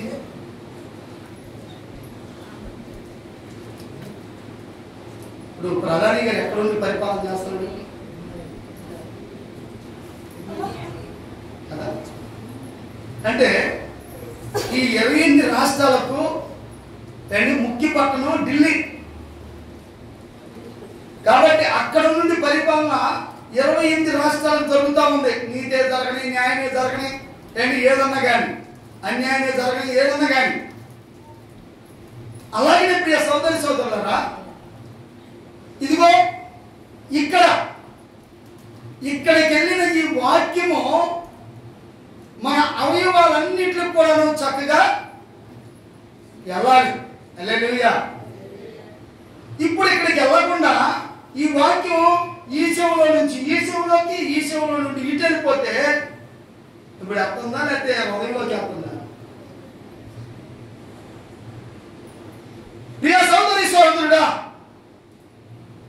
చూడండి, ఈ రోజున వాక్యం లేకపోవటం వల్ల ఆత్మ సంబంధమైన అవగాహన నీకు లేదు. లూదియా వాక్యం వినాలన్న ఆసక్తి కలిగి ఉంది. ఆసక్తి కలిగిన లూదియా వాక్యం వింటుండగా దేవుడు ఏం చేశాడంటే ఆమె హృదయాన్ని తెరిచాడు. దేవునికి స్తోత్రం కలిగింది కాక. హల్లెలూయా. ఇప్పుడు వాక్యం ఆమెలో ఫలించడం ప్రారంభించింది. ఆమెలో ఫలించడం ప్రారంభించింది. ఇప్పుడు చదవమ్మా. ఆమె హృదయం తెరిచిన కనుక దేవునికి స్తోత్రం కలిగింది కాక. ఏం పెట్టిందంట? లక్ష్యం ఉంచింది. ఇప్పుడు లక్ష్యం ఉంచి ఆమె ఆ ఇంటి వారందరూ కూడాను చూసారా ఏం జరిగిందండి? ఏ కార్యం జరిగిందంట? విజయసాగర్ చెప్తా ఉంది. ఏమని చెప్పింది విజయసాగర్? ఏం చెప్పింది చెప్పండి, చెప్పండి అమ్మా, చెప్పండి అయ్యా. ఏం చెప్పింది? సాక్ష్యం చెప్పింది కదా. వాక్యం గురించి చెప్తా. నిజంగా నేను కూడా మారుమనసు పొందాలని అనుకుంటున్నా. నేను మారుమనసు పొందటానికి నేను ఎవరిని చూడాలి? ఇప్పుడు మారుమనసు పొందిన మిమ్మల్ని చూస్తున్నా. మీరే అలాగుంటే ఇక మారుమనసు పొందాలన్న ఆలోచన నాకు వస్తా?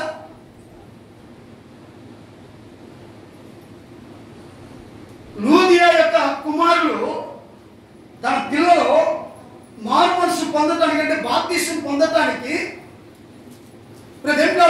ఆ ఇంటికి, ఆ కుటుంబానికి పెద్దయిన లూదియా దేనికి ప్రాధాన్యత ఇచ్చింది? ఇప్పుడు నీ ఇంటికి, ఇప్పుడు నేను అడుగుతాను ఇప్పుడు కొంతమంది, నీ ఇంటికి పెద్ద ఎవరు? చెప్పు. నీ ఇంటికి పెద్ద చెప్పు. నువ్వా, నీ భర్త?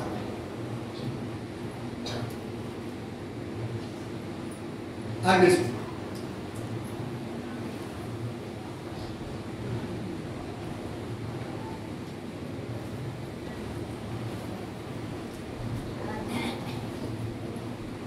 మరేమా ఎవరు కదా? అంటే కుటుంబంలో ఉన్న యజమానుడు లేనప్పుడు ఆ కుటుంబంలో ఉన్న యజమానురాలే ఆ ఇంటికి పెద్ద. ఆ ఇంటికి పెద్ద అయినా వాళ్ళు ఎవరైనా కావచ్చు, వారు సరైన మార్గంలో నడిస్తేనే ఆ కుటుంబం కూడా నడిపించబడింది. ఆమేన్. హల్లెలూయా. నువ్వే ప్రార్థనలో కొట్టి, నువ్వే ప్రార్థనకు రాకుండా, నువ్వే మారుమనసు పొందకుండా రెడీ. ఇక కుటుంబంలో ఉన్న వారు ఎలా నడుస్తారండి? అవును కదా? ఏమో పిల్లలను తీసుకుని వెళ్ళిందా లేదా మొక్కతే వెళ్ళిందండి? ఏమా చెప్పండి శ్రీరాజు గారు. ఒక్కతే వెళ్ళింది. ప్రియదేవులారా, వాక్యం ఉంది. తర్వాత ప్రియదేవులారా, వాక్యం పట్ల ఆమె ఏం కలిగి ఉందంట? కాబట్టి ప్రియమిత్రులారా, ఈ ఆసక్తి ఆమె ఎక్కడికి నడిపించిందంటే మారు మనసులోకి నడిపించి తన్నే కాదు తన బిడ్డలను కూడా. హల్లెలూయా. ఇప్పుడు ఏంటి, ఆ బిడ్డలు కూడా మారు మనసు పొందారు. ఎవరు?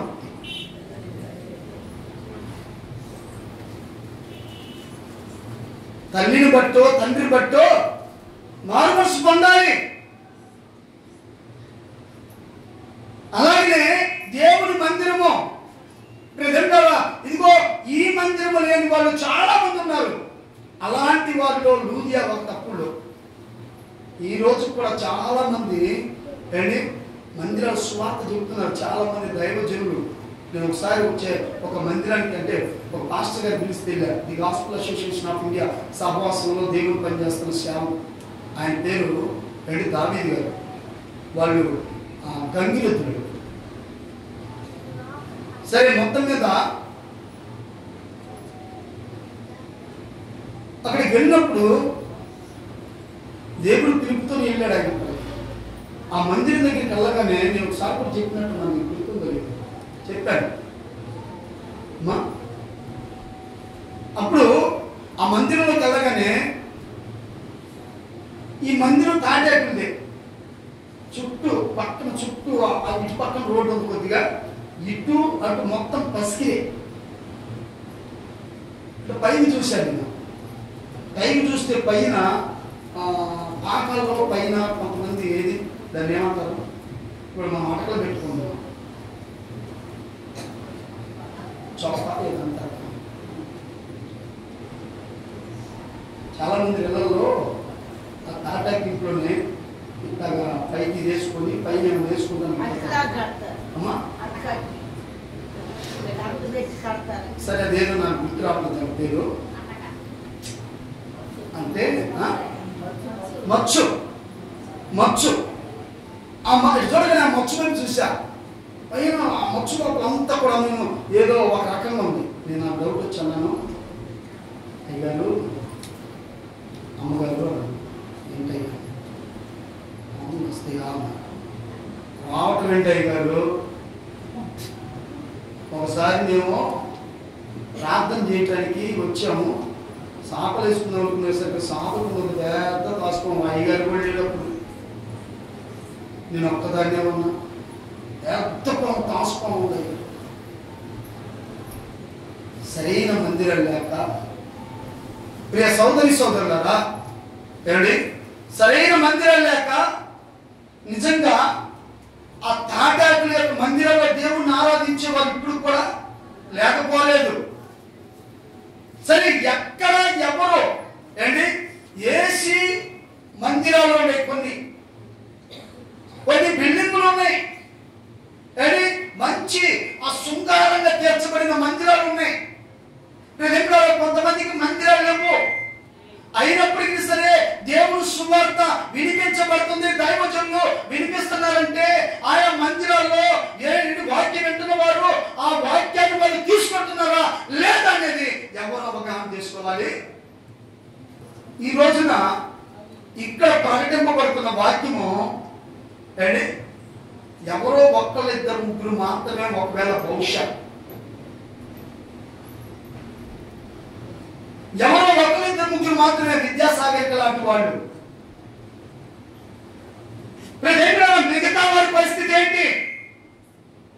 ఎందుకు నీవు మందిరంలోకి వస్తున్నావు? దేనికి వస్తున్నావు? జనాలు చూస్తానికి వస్తున్నావా? ఎవరు వస్తున్నారు? ఎందుకు వస్తున్నావు? ఎవరు స్త్రీ కోసం వస్తున్నావా? ఎవరి కోసం వస్తున్నావు? ప్రియ సోదరి సోదరుడా, దేవుని కొరకు మందిరానికి వస్తున్నావు? పలహారం కోసం వస్తున్నావా? భోజనం కోసం వస్తున్నావా? దేని కోసం వస్తున్నావు? పెద్దరికం కోసం వస్తున్నావా? పెద్దరికం చేయాలని, పెద్దనం చేయాలని వస్తున్నావా? ప్రియ సోదరి సోదరుడా, ఒకవేళ పెద్దరికం చేయాలని నువ్వు మందిరంలోకి వస్తే నీ పెద్దరికం ఇక్కడికి మాత్రమే ఉంటుంది. ఒకవేళ భోజనం కోసం వస్తే అది నీ కడుపును మాత్రమే నింపుతుంది, నీ ఆత్మకది బలము కాదు. ఆమేన్, హల్లెలూయా. పలహారం కోసం వస్తే ఒకవేళ ఏదో కొద్దిగా నేను తృప్తిపరిచిందేమో కానీ నీ ఆత్మకది సంతృప్తి ఇవ్వలేదు. కొరకు వస్తున్నావు ప్రార్థనకి? ఏదో ఇవ్వాలి కాబట్టి ఆ మందిరంలో నేను బాప్టిస్ట్ తీసుకున్నాను కాబట్టి, ఆ మందిరంలో ఇదిగో నేను ఆ విశ్వాసంగా ఉన్నాను కాబట్టి ఏదో వెళ్దాం అనుకుని ఎప్పుడు కుంటుకుంటా అండి. నత్త నడక తాబేలన్నా కొద్దిగా బెటర్, నత్తలు మరీదారులు. ఇవాళ విశ్వాసులు నత్త అంటే సంఘాల్లో దేవుని మందిరాల్లో విశ్వాసులు నత్తలైపోయారు. ఏమైపోయారంట? నత్తలయ్యారు. ఎప్పుడన్నా నత్త నడవటం చూసారా మీరు? నత్త నడవటం చూసారా? నత్తలు నడవటం చూసారా? ఎట్టవుతాయా?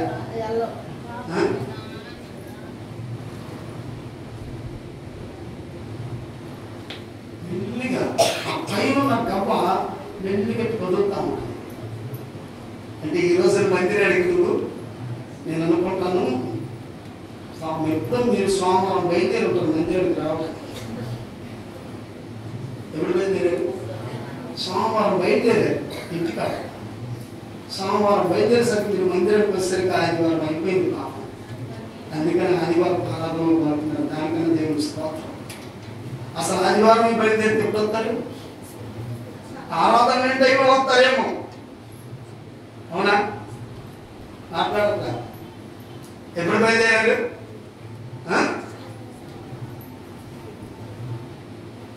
ఎప్పుడు బయలుదేరారు? దత్తనానికి ఎప్పుడు బయలుదేరుతారు? పెద్ద భక్తి. అవునా? అంగలో పెద్ద అంగలో, మామూలు అంగల కాదు. దేవునికి స్తోత్రం కలుగుతుంది గాక. హల్లెలూయా. పెద్ద అంగలో పడతాయి. మందిరానికి వచ్చేటప్పుడు సోదరి జ్ఞానంగా ఆలోచించి, జ్ఞానంగా నువ్వు దేవుని యొక్క వాక్యాన్ని విను. చాలా స్పీడ్గా వెళ్ళింది, చాలా స్పీడ్గా దేవుడు కార్యం చేశాడు. ఇప్పుడు ఆత్మ సంబంధమైన ఉత్సాహంతో దైవజనుల దగ్గరికి వచ్చాను. ఏమంటుందో తెలుసా? ఇప్పుడు చదవమ్మా. ఆమె నేను ప్రభు నందు విశ్వాసము గలదానని ఎవరంచాలి? ఇప్పుడు నువ్వు విశ్వాసము కాదు, సరైన విశ్వాసము కాదు, ఎవరంచాలి? ఏంటి ఏగారంటే నా విశ్వాసాన్ని ఎందుకు చూడాలి? నా విశ్వాస జీవితాన్ని ఎంచనయ్య గారు ఉన్నాడు, అక్కడికి వెళ్తాను.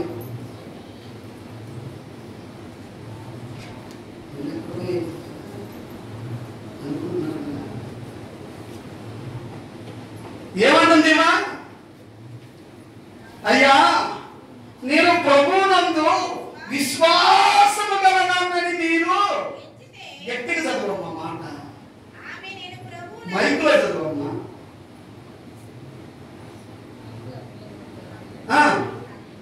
నీ స్వరంతా ఉపయోగించడం ఆ మాటని చాలా నిజంగా చాలా ప్రాముఖ్యమైనది. ఎవరంచాలి?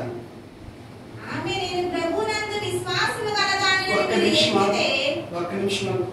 ఆమె నేను ప్రభువునందు విశ్వాసము గలదానని కాదు, ఆమె నేను ప్రభువునందు విశ్వాసము గలదానని చదువు. ఇప్పుడు ఆ స్వరం రావాలి.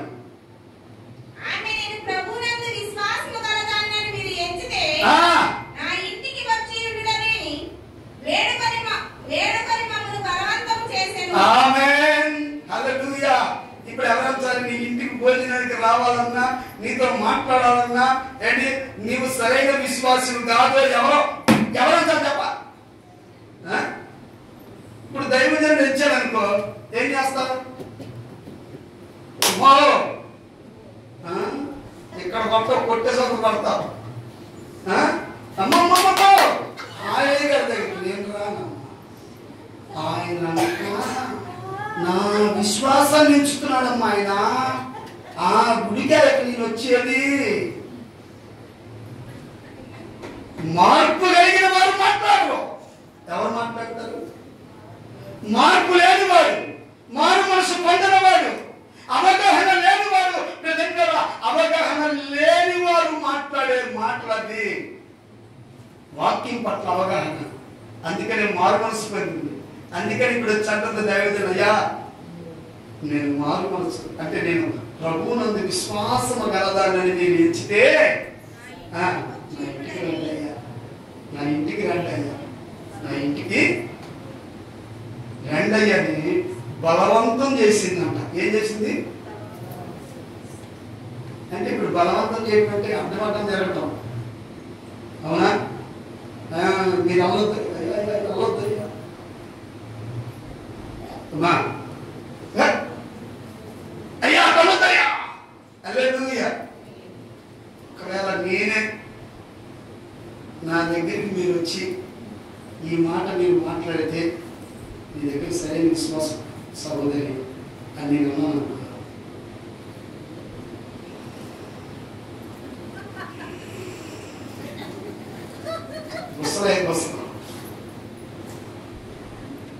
అలాగే ఎప్పుడు కాటేస్తారు, ఎక్కడ కాటేస్తారు, అన్ని కాటలే నాకు. దేవుని స్తోత్రం మీద ఒక్క కాటు కాదు. ఆ పాములన్నా ఏ పాముల్ని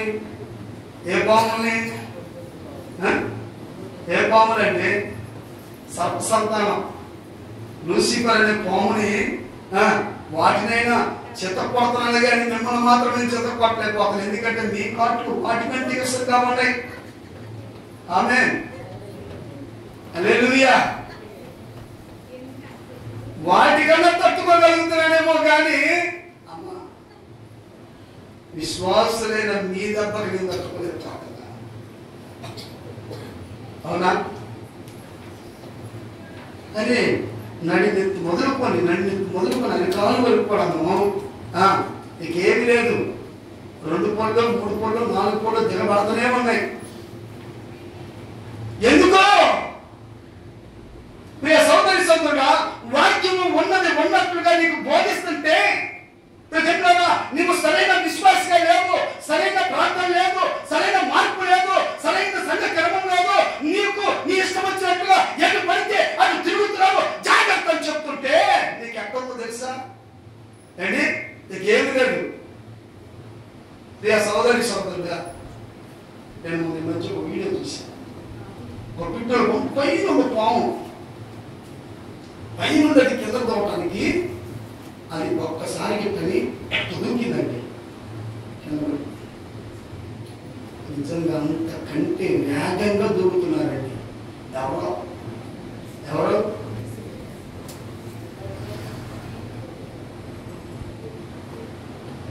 ప్రియ సోదరి సోదరుడా, నేను మిమ్మల్ని బాధపడతానికి చెప్పట్లేదు కానీ మీరు విశ్వాసములో నిలకడగా నిలబడి దైవ చిత్తాన్ని చేస్తూ మీ నుండి మీ కుటుంబాలు పాడైపోకుండా, మీ నుండి మీ కుటుంబాలు రక్షింపబడాలని విశ్వాస సంబంధమైన జీవితము సరిగా ఉండాలని బోధిస్తూ ఉన్నా. హల్లెలూయా హల్లెలూయా.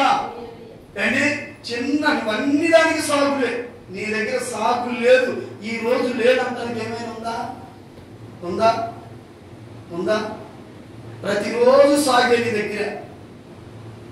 దేవుడు ప్రేమించి క్రమాన్ని ఏర్పాటు చేస్తే, ప్రార్థన ఏర్పాటు చేస్తే, దైవజనుడు మీ మధ్య నుంచితే, దైవజనుడు ప్రతిరోజు కూడా తన కంఠస్వరాన్ని వినిపింప చేస్తామనంటే, నీవు మారక నీ కుటుంబాన్ని కూడా మార్చుకోలేని బహు భయంకరమైన దుష్టత్వంలో నీవు ఉన్నావు. జాగ్రత్త.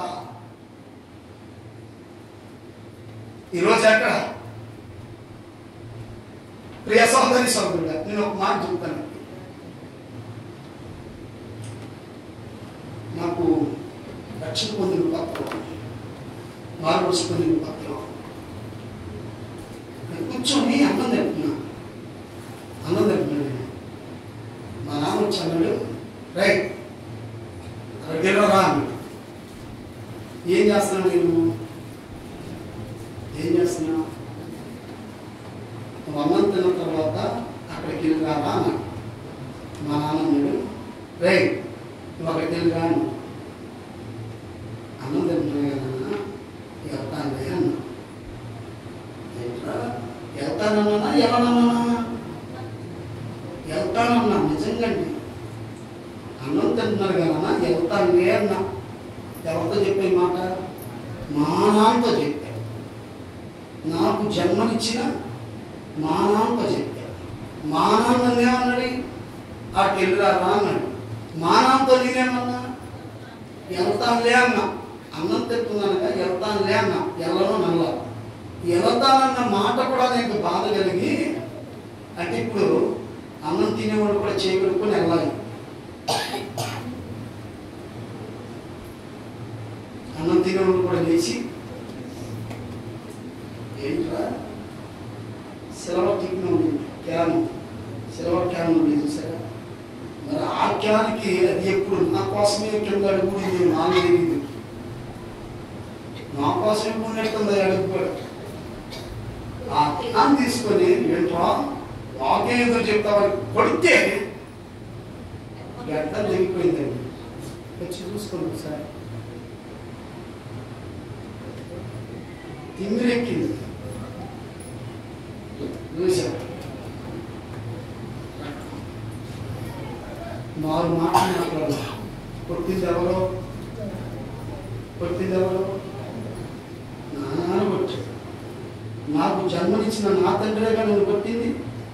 దేని కొట్టాడు? తప్పు చేస్తే కొట్టాడా? తప్పు చేయకపోతే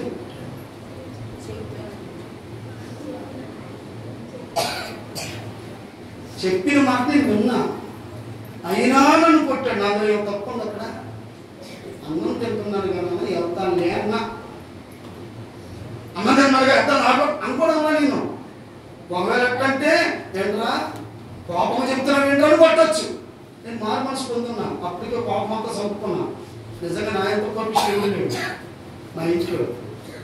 ఇప్పటికైనా సరే నా కోపం మనలో తెలుసుకుంటున్నది తీసుకోవాల్సింది. అన్న చెప్పండి అర్థం తిరుగుతారు డాక్టర్ చేస్తాను రోజు వెళ్తా. నిజం చెప్తున్నాను. కానీ ప్రియ దేవుడా అంత కోపిష్ణైనా నేను కోపాన్ని చదువుకున్నా. నేనేమన్నా దానికి ఆగా అలా వెళ్తాను, నన్ను అన్నం తింటుందంటే వెళ్తాను అని. ఇది ఆయనకి ఏమనిపించిందో నాకు తెలియదు, కానీ ఎందుకు కొట్టాడో కొట్టేశాడు. గర్భంలో మా అమ్మాయి తీసిందంటే మా నేను మనిషి కదా ఏంటి అట్టకొట్ట పిల్లవాడు అని చెప్పేసి నేను మనిషి గర్భంలో హాస్పిటల్ తీసుకెళ్తే ఆమె ఏం చేశాడు? కనీసం మొత్తం కూడా పెట్టకుండా టకా టకా నేను తుడిసి కుట్లేశాడు. ఈ బాధ కంటే ఆ బాధ ఎక్కువ. సరే దేవునికి స్తోత్రం హల్లెలూయా. నా తండ్రి నన్ను పట్టుకున్నాను తండ్రి, నేనేం పెద్ద బాధపడ్డా, కానీ గాయమైంది. కొన్ని రోజులు మారిపోయింది. అంటే నా తల్లి కూడా నన్ను ఒకసారి పిల్లల దగ్గర ఆటలాడుతూ ఉన్నప్పుడు నాతో పాటు ఆడుకునే వాడికి చిన్న గొడవ. ఏమాటది? సిగరెట్ ట్యాప్ అది పెట్టి ట్యాప్ అంటే చూసారా, అయ్యి ఆ ఆట అన్నమాట. అది ఆడుకున్నంటే వాడికి నాకు గొడవ. కానీ మా అమ్మ ఏం చేసిందంటే పొలంలోకి వస్తుంది. మా అమ్మ చేతులు, మహాతల్లి చేతులు ఎక్కడ ఉందో ఆ పొలం కూడా నా కోసం రావాలేమో. ఆ పొలం ఒక మేకు ఉంది, అది నా కోసం ఒక కాపలో పడింది నాకు తెలియదు. అమ్మమ్మ వచ్చేసి ఏంటి ఎక్కడ అని చెప్పేసి అని ఏంటి కళ తీసుకొని కొట్టింది, నెత్తి మీద కూడా పట్టింది. చూడండి నెత్తి మీద. నా తల్లిదండ్రులు ఇద్దరు కూడా నన్ను సరైన మార్గంలో కలిసాను. సరిగా ఉండటానికి అంటే వెళతాను అని ప్రియ దేవుళ్ళారా ఆయనకు కోపంగా చెప్పినట్టు నేను అలా కూడా చెప్పనీయకుండా ఒక క్రమంలో పెంచడానికి నా తల్లిదండ్రులను గాయపరిచారు. ఈరోజు నేను చెప్తున్నాను, ఈ వాక్యాన్ని ఎందుకు చెప్తున్నా అంటే మీరు సరైన మార్గంలో ఉండటానికి నేను మీకు ఖండించి చెప్తున్నాను. మీరు అర్థం చూడటానికి ఒక తండ్రిగా దేవుళ్ళారా నేను మీకు ఈ వాక్యాన్ని ఎందుకు బోధిస్తున్నాను అంటే మీరు ఆత్మీయంగా ఎదుగుచు మీ కుటుంబంలో ఉన్న వారిని కూడా ఎదిగించాలి. అనేది నాకెందుకు ఇవాళ సరిపెట్టుకోండి. హల్లెలూయా. అసలు వద్దండి, మళ్ళీ నేను చెప్పాను కదా, మళ్ళీ హల్లెలూయా ఉంటుంది. దేవునికి స్తోత్రం. హల్లెలూయా. అయ్యో మళ్ళీ చెప్తున్నా, మళ్ళీ అంటారేంటి మీరు? అన్న అన్నట్లుగా ఉన్నారు కొంతమంది. అందుకని ఎన్నిసార్లు చెప్పాల్సి వచ్చింది. అసలు ఏం లేదు, ముందున్న పాము లేదు. అదన్న కొద్దిగా అట్ట కదిలిద్దేమో కానీ అసలు మీరు అసలు హల్లెలూయా అబ్బబ్బబ్బా హల్లెలూయా.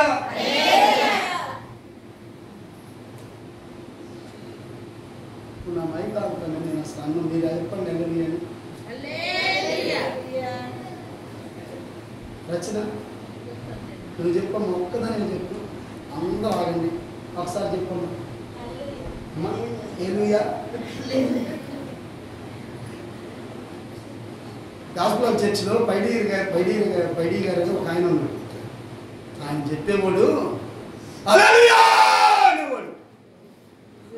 నిజంగా అంటే ఆయన హల్లెలూయా చెప్తే సంఘం అంతా నేర్పుకునేది, మందిరంలో ఉన్న వాళ్ళు అందరూ కూడా. కాబట్టి ప్రియ సోదరి సోదరు ఏం చేశారంట, ఈమె బలవంతం చేసిందంట. హల్లెలూయా. ఏం చేసింది? బలవంతం. ఒకసారి ఎవరన్నా అయ్యగారు భోజనం ఇలాగా, అయ్యగారు మీరు కావాలండి అయ్యగారు భోజనం మా ఇంట్లో మీరు తినాలండి, మీకోసం ప్రత్యేకంగా ఉండి పెట్టామండి, అసలు మీకోసమేనండి అన్నీ. ఇది సంఘంలో నలుగురు ఎదుటి మాట్లాడుతుంటే ఉన్నారా లేరా అంటారా?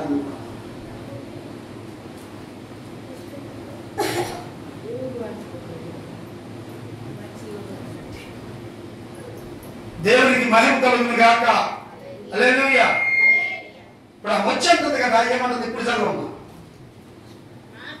ఆమె తీసుకో మైక్ తీసుకో.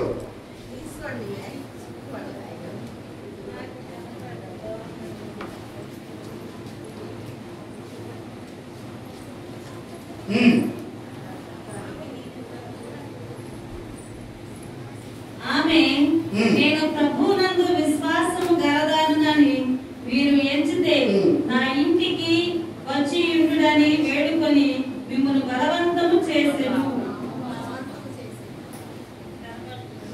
ఏం చేసిందంట? బలవంతము చేసినని ఆమె వేడుకుందంట. బలవంతంలో ఎంత వేడుకండి. హల్లెలూయా.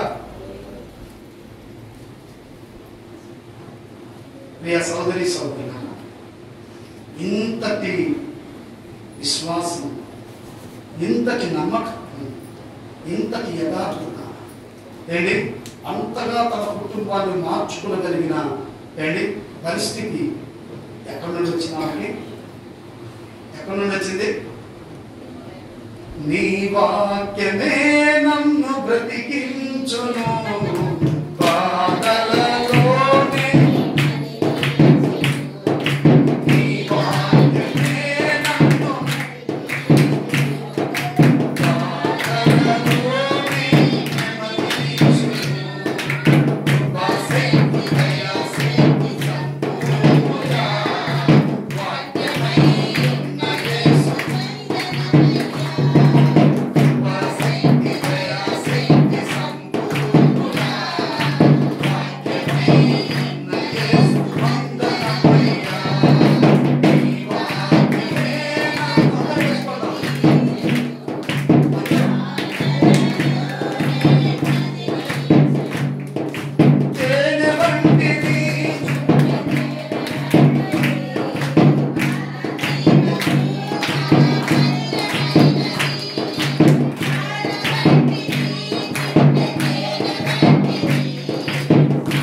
సహోదరికి కాల్ చేశాను.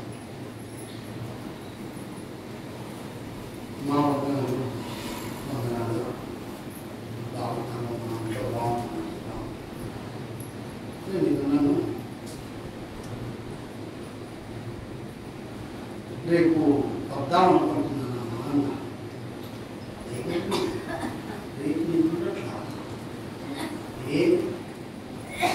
అక్కడ ఎక్కడోనంట ఏం దొరుకుతున్నాయి అంట, వచ్చినాడు అక్కడ ఎక్కడో వజ్రం దొరుకుతుంది, అక్కడికి వెళ్తున్నాం. అమ్మ నేను రానా, రండి గారు, ఇప్పుడేం మార్పులు వెళ్ళాలి. దానికంటే కూడా పాల వంటిది, జుంటె తేనె వంటిది,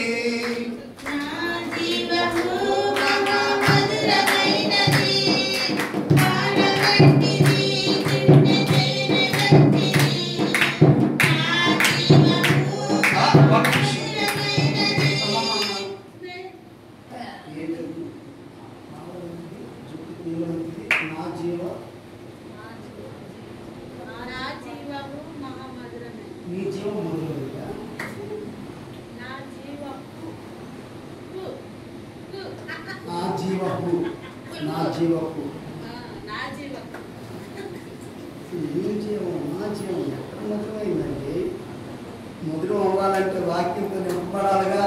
హల్లెలూయా, హల్లెలూయా.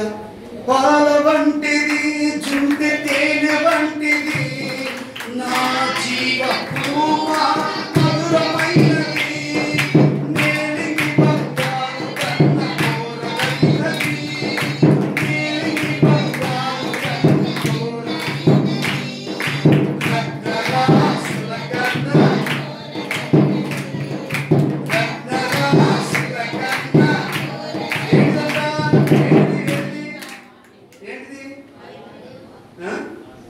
కొంతమంది సంబంధాలకి అంతా బాగానే ఉందండి. మంచి ప్రార్థన చేసే అమ్మాయి కావాలి. ఏ అమ్మాయి కావాలంటే బాగా ప్రార్థన చేసే అమ్మాయి కావాలి. మంచిది. ఆ లెక్కలో అందరూ కూడా బాగా ప్రార్థనకి వెళ్ళాలి. ఓకే, దాని సంబంధం ఏముంది? ఓకే, వెళ్ళారు, అంతా బాగానే ఉంది. కానీ మరి ఏంటి, ఏం కావాలి? బాగా ప్రార్థన చేసే కుటుంబమే, కానీ ఏం కావాలి? సరే, అంతవరకు ఓకే. ఇంకేం కావాలి అమ్మా? ఏం కాదు, ఇవ్వటం కాదు, కట్టడం కూడా కావాలి. ఇచ్చేదేమో ఇయ్యి, పెట్టేదేమో. ఇచ్చేది ఎత్తున్నాడు, 4 ఎత్తాడో 5 ఎత్తాడో 10 ఎత్తాడో ఇస్తాడు. మళ్ళీ పెట్టే కావాలి. ఏం కావాలి ఇప్పుడు? అబ్బాయికి ఏం కడదు? చైన్ కట్ట, ఉంగరం, ఇంకా బైక్, ఇది మొత్తం ఎక్కడ వస్తాము. ఇవన్నీ ఒకవేళ మేము పెట్టలేమండి. ఇప్పుడు ఎవరొద్దు? ప్రార్థన చేసేవాళ్ళు వద్దాక. అంటే పేరుకు మాత్రం ఎవరు కావాలి? ఆ ప్రార్థన చేసేవాళ్ళ దగ్గర లేవు కదండి, పెట్టే స్తోమత లేదుగా. వీళ్ళకి ప్రార్థన చేసేవాళ్ళు వాక్యానుసారం నడిచే కుటుంబం కాదు వీళ్ళకి కావాల్సింది. ఏం కావాలి? వీళ్ళ జీవకు ఏం కావాలండి? వీళ్ళ బ్రతుకు ఏం కావాలి? చెప్పుకోవాలి.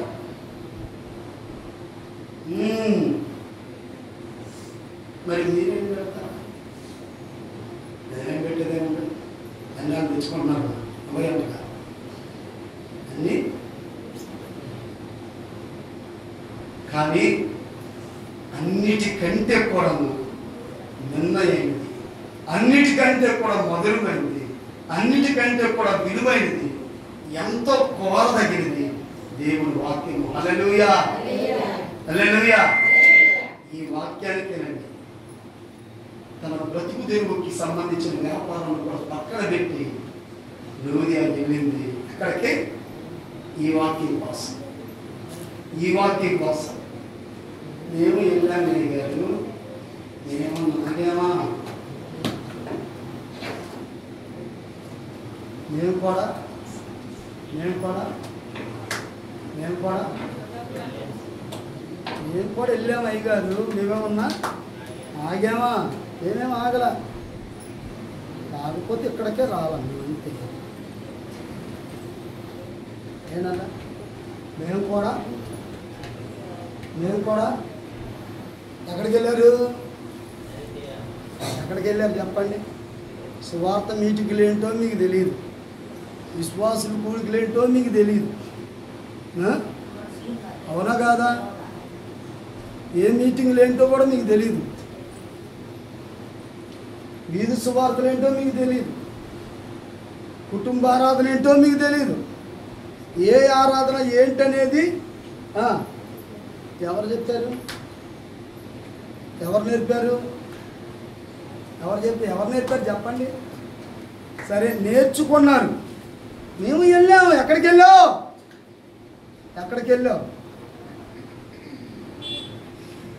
వెళ్ళి ఏమి నేర్చుకున్నారు చెప్పండి. ఏమి నేర్చుకున్నారు? హల్లెలూయా. ఏమి నేర్చుకున్నారండి? హల్లెలూయా.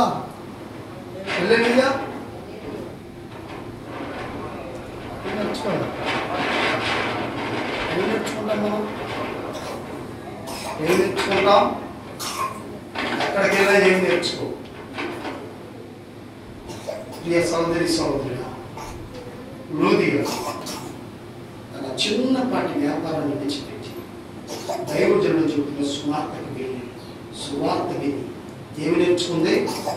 నా కుటుంబాన్ని చెప్పలే.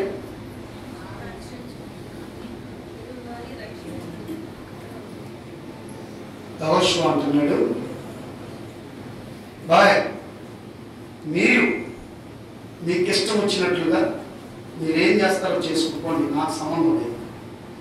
నేను నా ఇంటి వారు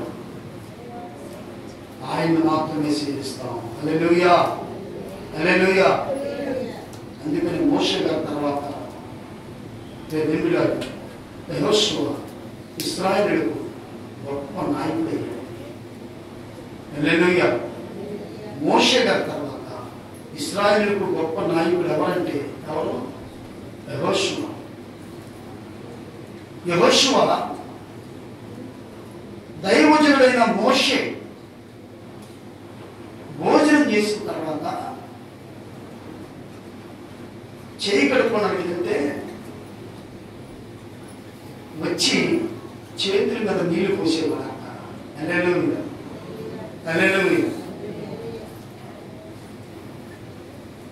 యెహోషువ యుద్ధం చేస్తుంటే మోషే ప్రార్థన చేస్తూ ఉన్నాడు. ప్రార్థన చేస్తున్నప్పుడు ఎవరున్నారు మోషే గారి దగ్గర? ఎవరున్నారు? ఐడియా లేదా? కాలేబు,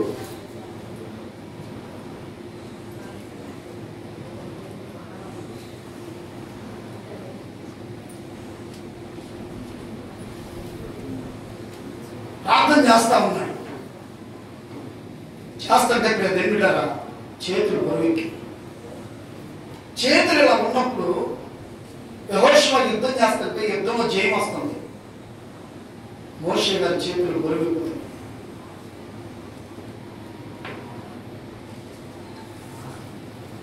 అలా దిగుతున్న సమయంలో మోషే గారి దగ్గర ఉన్న వీళ్ళిద్దరు కూడా దేవుడారా ఎవరు మొత్తం గమనించి ఒక పెద్ద రాయిని తీసుకొచ్చి అక్కడ పెట్టి ఆ రాయి మీద ఆయన కూర్చోబెట్టి మోషే గారిని ఇటొకరు చేయబెట్టుకున్నారు. హల్లెలూయా.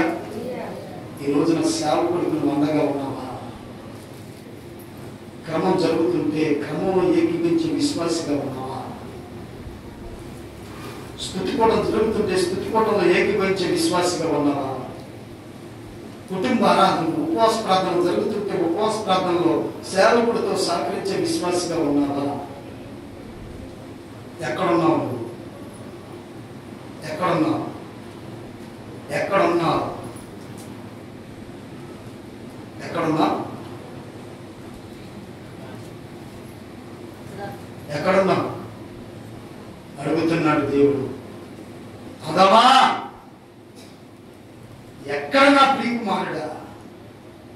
చూడాలన్నా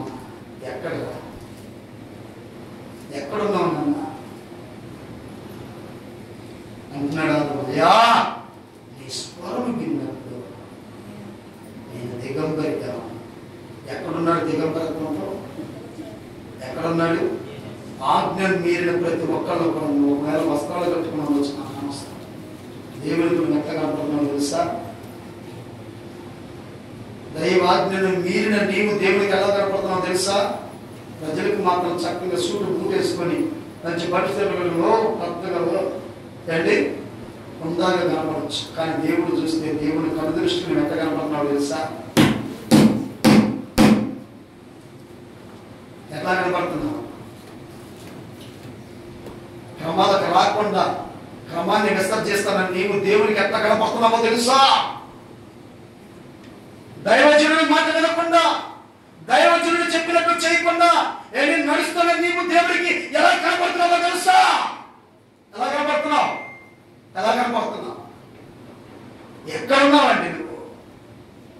ప్రేమగా నేను పిలిచినప్పుడు ఆదాముడు ప్రేమగా పిలుస్తుంటే ఆదాము ఎక్కడున్నాడు? ఎలా ఉన్నాడు? దేవుడవా సాటి చేసుకున్నాడు పొగని. ఎందుకు సాటి చేసుకోవాలంటే దిగంబరత్వాన్ని కప్పుకోవటానికి. చూసుకుని తప్ప ఏంటి అసలు ఏంటి? తనకి తను కనపడుతుంది, నీకు కనపడట్లేదు. నిజంగా నీకు కనపడట్లా. ఎందుకంటే నీ బాహ్య నేత్రాలు మూయబడ్డాయి. నా సేవకుడు చెబుతుంది సత్యమని గమనించలేని భౌతికమైన దుష్టత్వంలో ఉన్నావంటే కారణము నీ బాహ్య నేత్రాలు ఏమైపోయినాయి అంట. ఏమా అయిపోయిందా? ఏమైపోయింది? బాహ్య నేత్రాలు ఏమైపోయినాయి? మూయబడ్డాయి అవి తెరవబడాలి.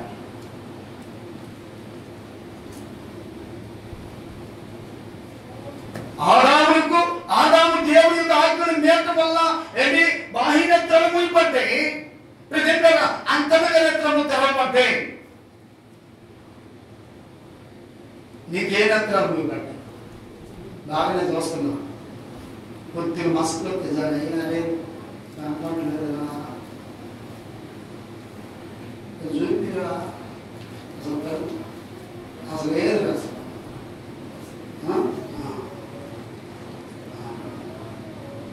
ఏం కట్ట ఎత్తుకున్నా ఏం చెప్పాలి? కనపడలేదు. మీరు ఎక్కడ తీసుకెళ్ళాలి?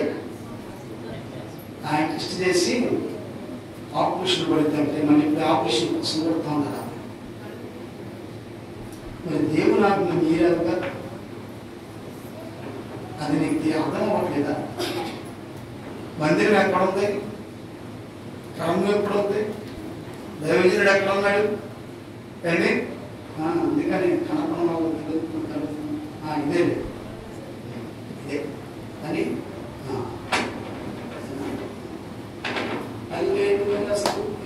ఎక్కడ కూర్చున్నా నిలుస్తుంది. మరి అంటే ఎక్కడ నువ్వు ఆరాధించవలసిన స్థలం ఒకటి ఉన్నది. హల్లెలూయా. అర్థం చేసుకో సోదరుడా. అవగాహన లేకపోతే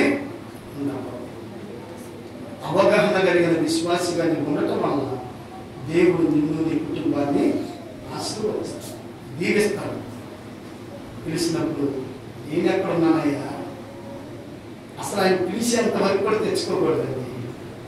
అంటే ఆయన ఇదిగో ఈ టైంలో ఇక్కడికి వస్తున్నాడని అంటే ఆ టైంలో ఎక్కడికి వచ్చేయాలి నువ్వు?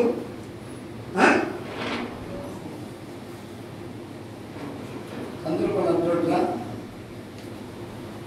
నేను అట్నుండి వస్తున్నా, నీకు అక్కడికి వచ్చి నేను ఇస్తాను కానీ వాళ్ళు చెప్తాను.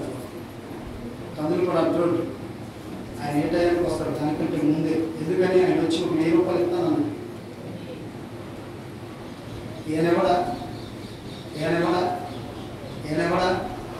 మరి ఇచ్చే ఆయన టయానికి చెబుతున్నాడుగా. ఆయన పక్షం ఇక్కడ సేవకుడిని చెబుతున్నాడు. ఎప్పుడు ఆరాధన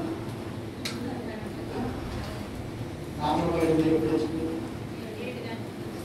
ఎక్కడ నుండి చెబుతున్నావు?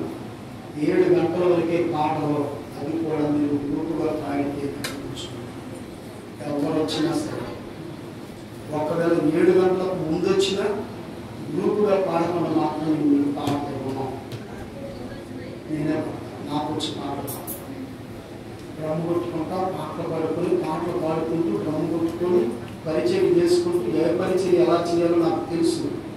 కానీ దాదాపు 34 సంవత్సరాల విశ్వాస జీవితం నాకు. ఎవరు నిన్న జీవితం కాదు విశ్వాస జీవితం. పట్టాలు ఎలా తెలుసు, ఎలా మాడాలో తెలుసు, ఏ పని ఎలా చేయాలో తెలుసు, దేవుడి డ్రమ్మెట్ట కొట్టాలని తెలుసు, ప్రార్థనలు దేవుడు తెలుసు, పాటలు ఎలా పాడాలని తెలుసు, వాక్యాలు చెప్పాలి, అన్నీ కూడా ఏంటి 34 సంవత్సరాల నుండి నేర్చుకుంటూ వచ్చాను. నేనేం పాటలు పాడలేకున్నాను. నేను మీరు పాడుతున్నారు, మీకు ఎత్తంటే ఎప్పుడు వచ్చేది 7 గంటల వరకే ఎవరికైనా, అది కూడా గ్రూపుగా పాడితే గ్రూప్ సాంగ్స్ ప్రాక్టీస్ చేయండి. దేవునికి స్తోత్రం. హల్లెలూయా. సరైన అవగాహన కలిగిన విశ్వాసిగా నీవు ఉంటేనే దేవుడు నిన్ను ఖచ్చితంగా దీవిస్తాడు. నేను చెప్పను, శాపాన్ని గురించి చెప్పను, మొన్నే చెప్పాను, అది నా నోట కూడా రాని. దేవుడు మిమ్మల్ని ఆశీర్వదించాలనుకుంటే మీరు దేవుని యొక్క వాక్యం పట్ల సరైన అవగాహన కలిగి ఉండాలని, అలాంటి యొక్క అవగాహన కలిగిన ఈ యొక్క లూదియా తన కుటుంబాన్ని మార్చుకుంది. అంటే ఆ కుటుంబం దీవెనకరంగా మార్చుకుంది. అటు కుటుంబంగా నీ కుటుంబంలో గాక. ఆమె దేవుడిని దీవించును గాక. ఆమె అందరే మంచిది. వందనాలు. ప్రార్థన చేసుకుందాం.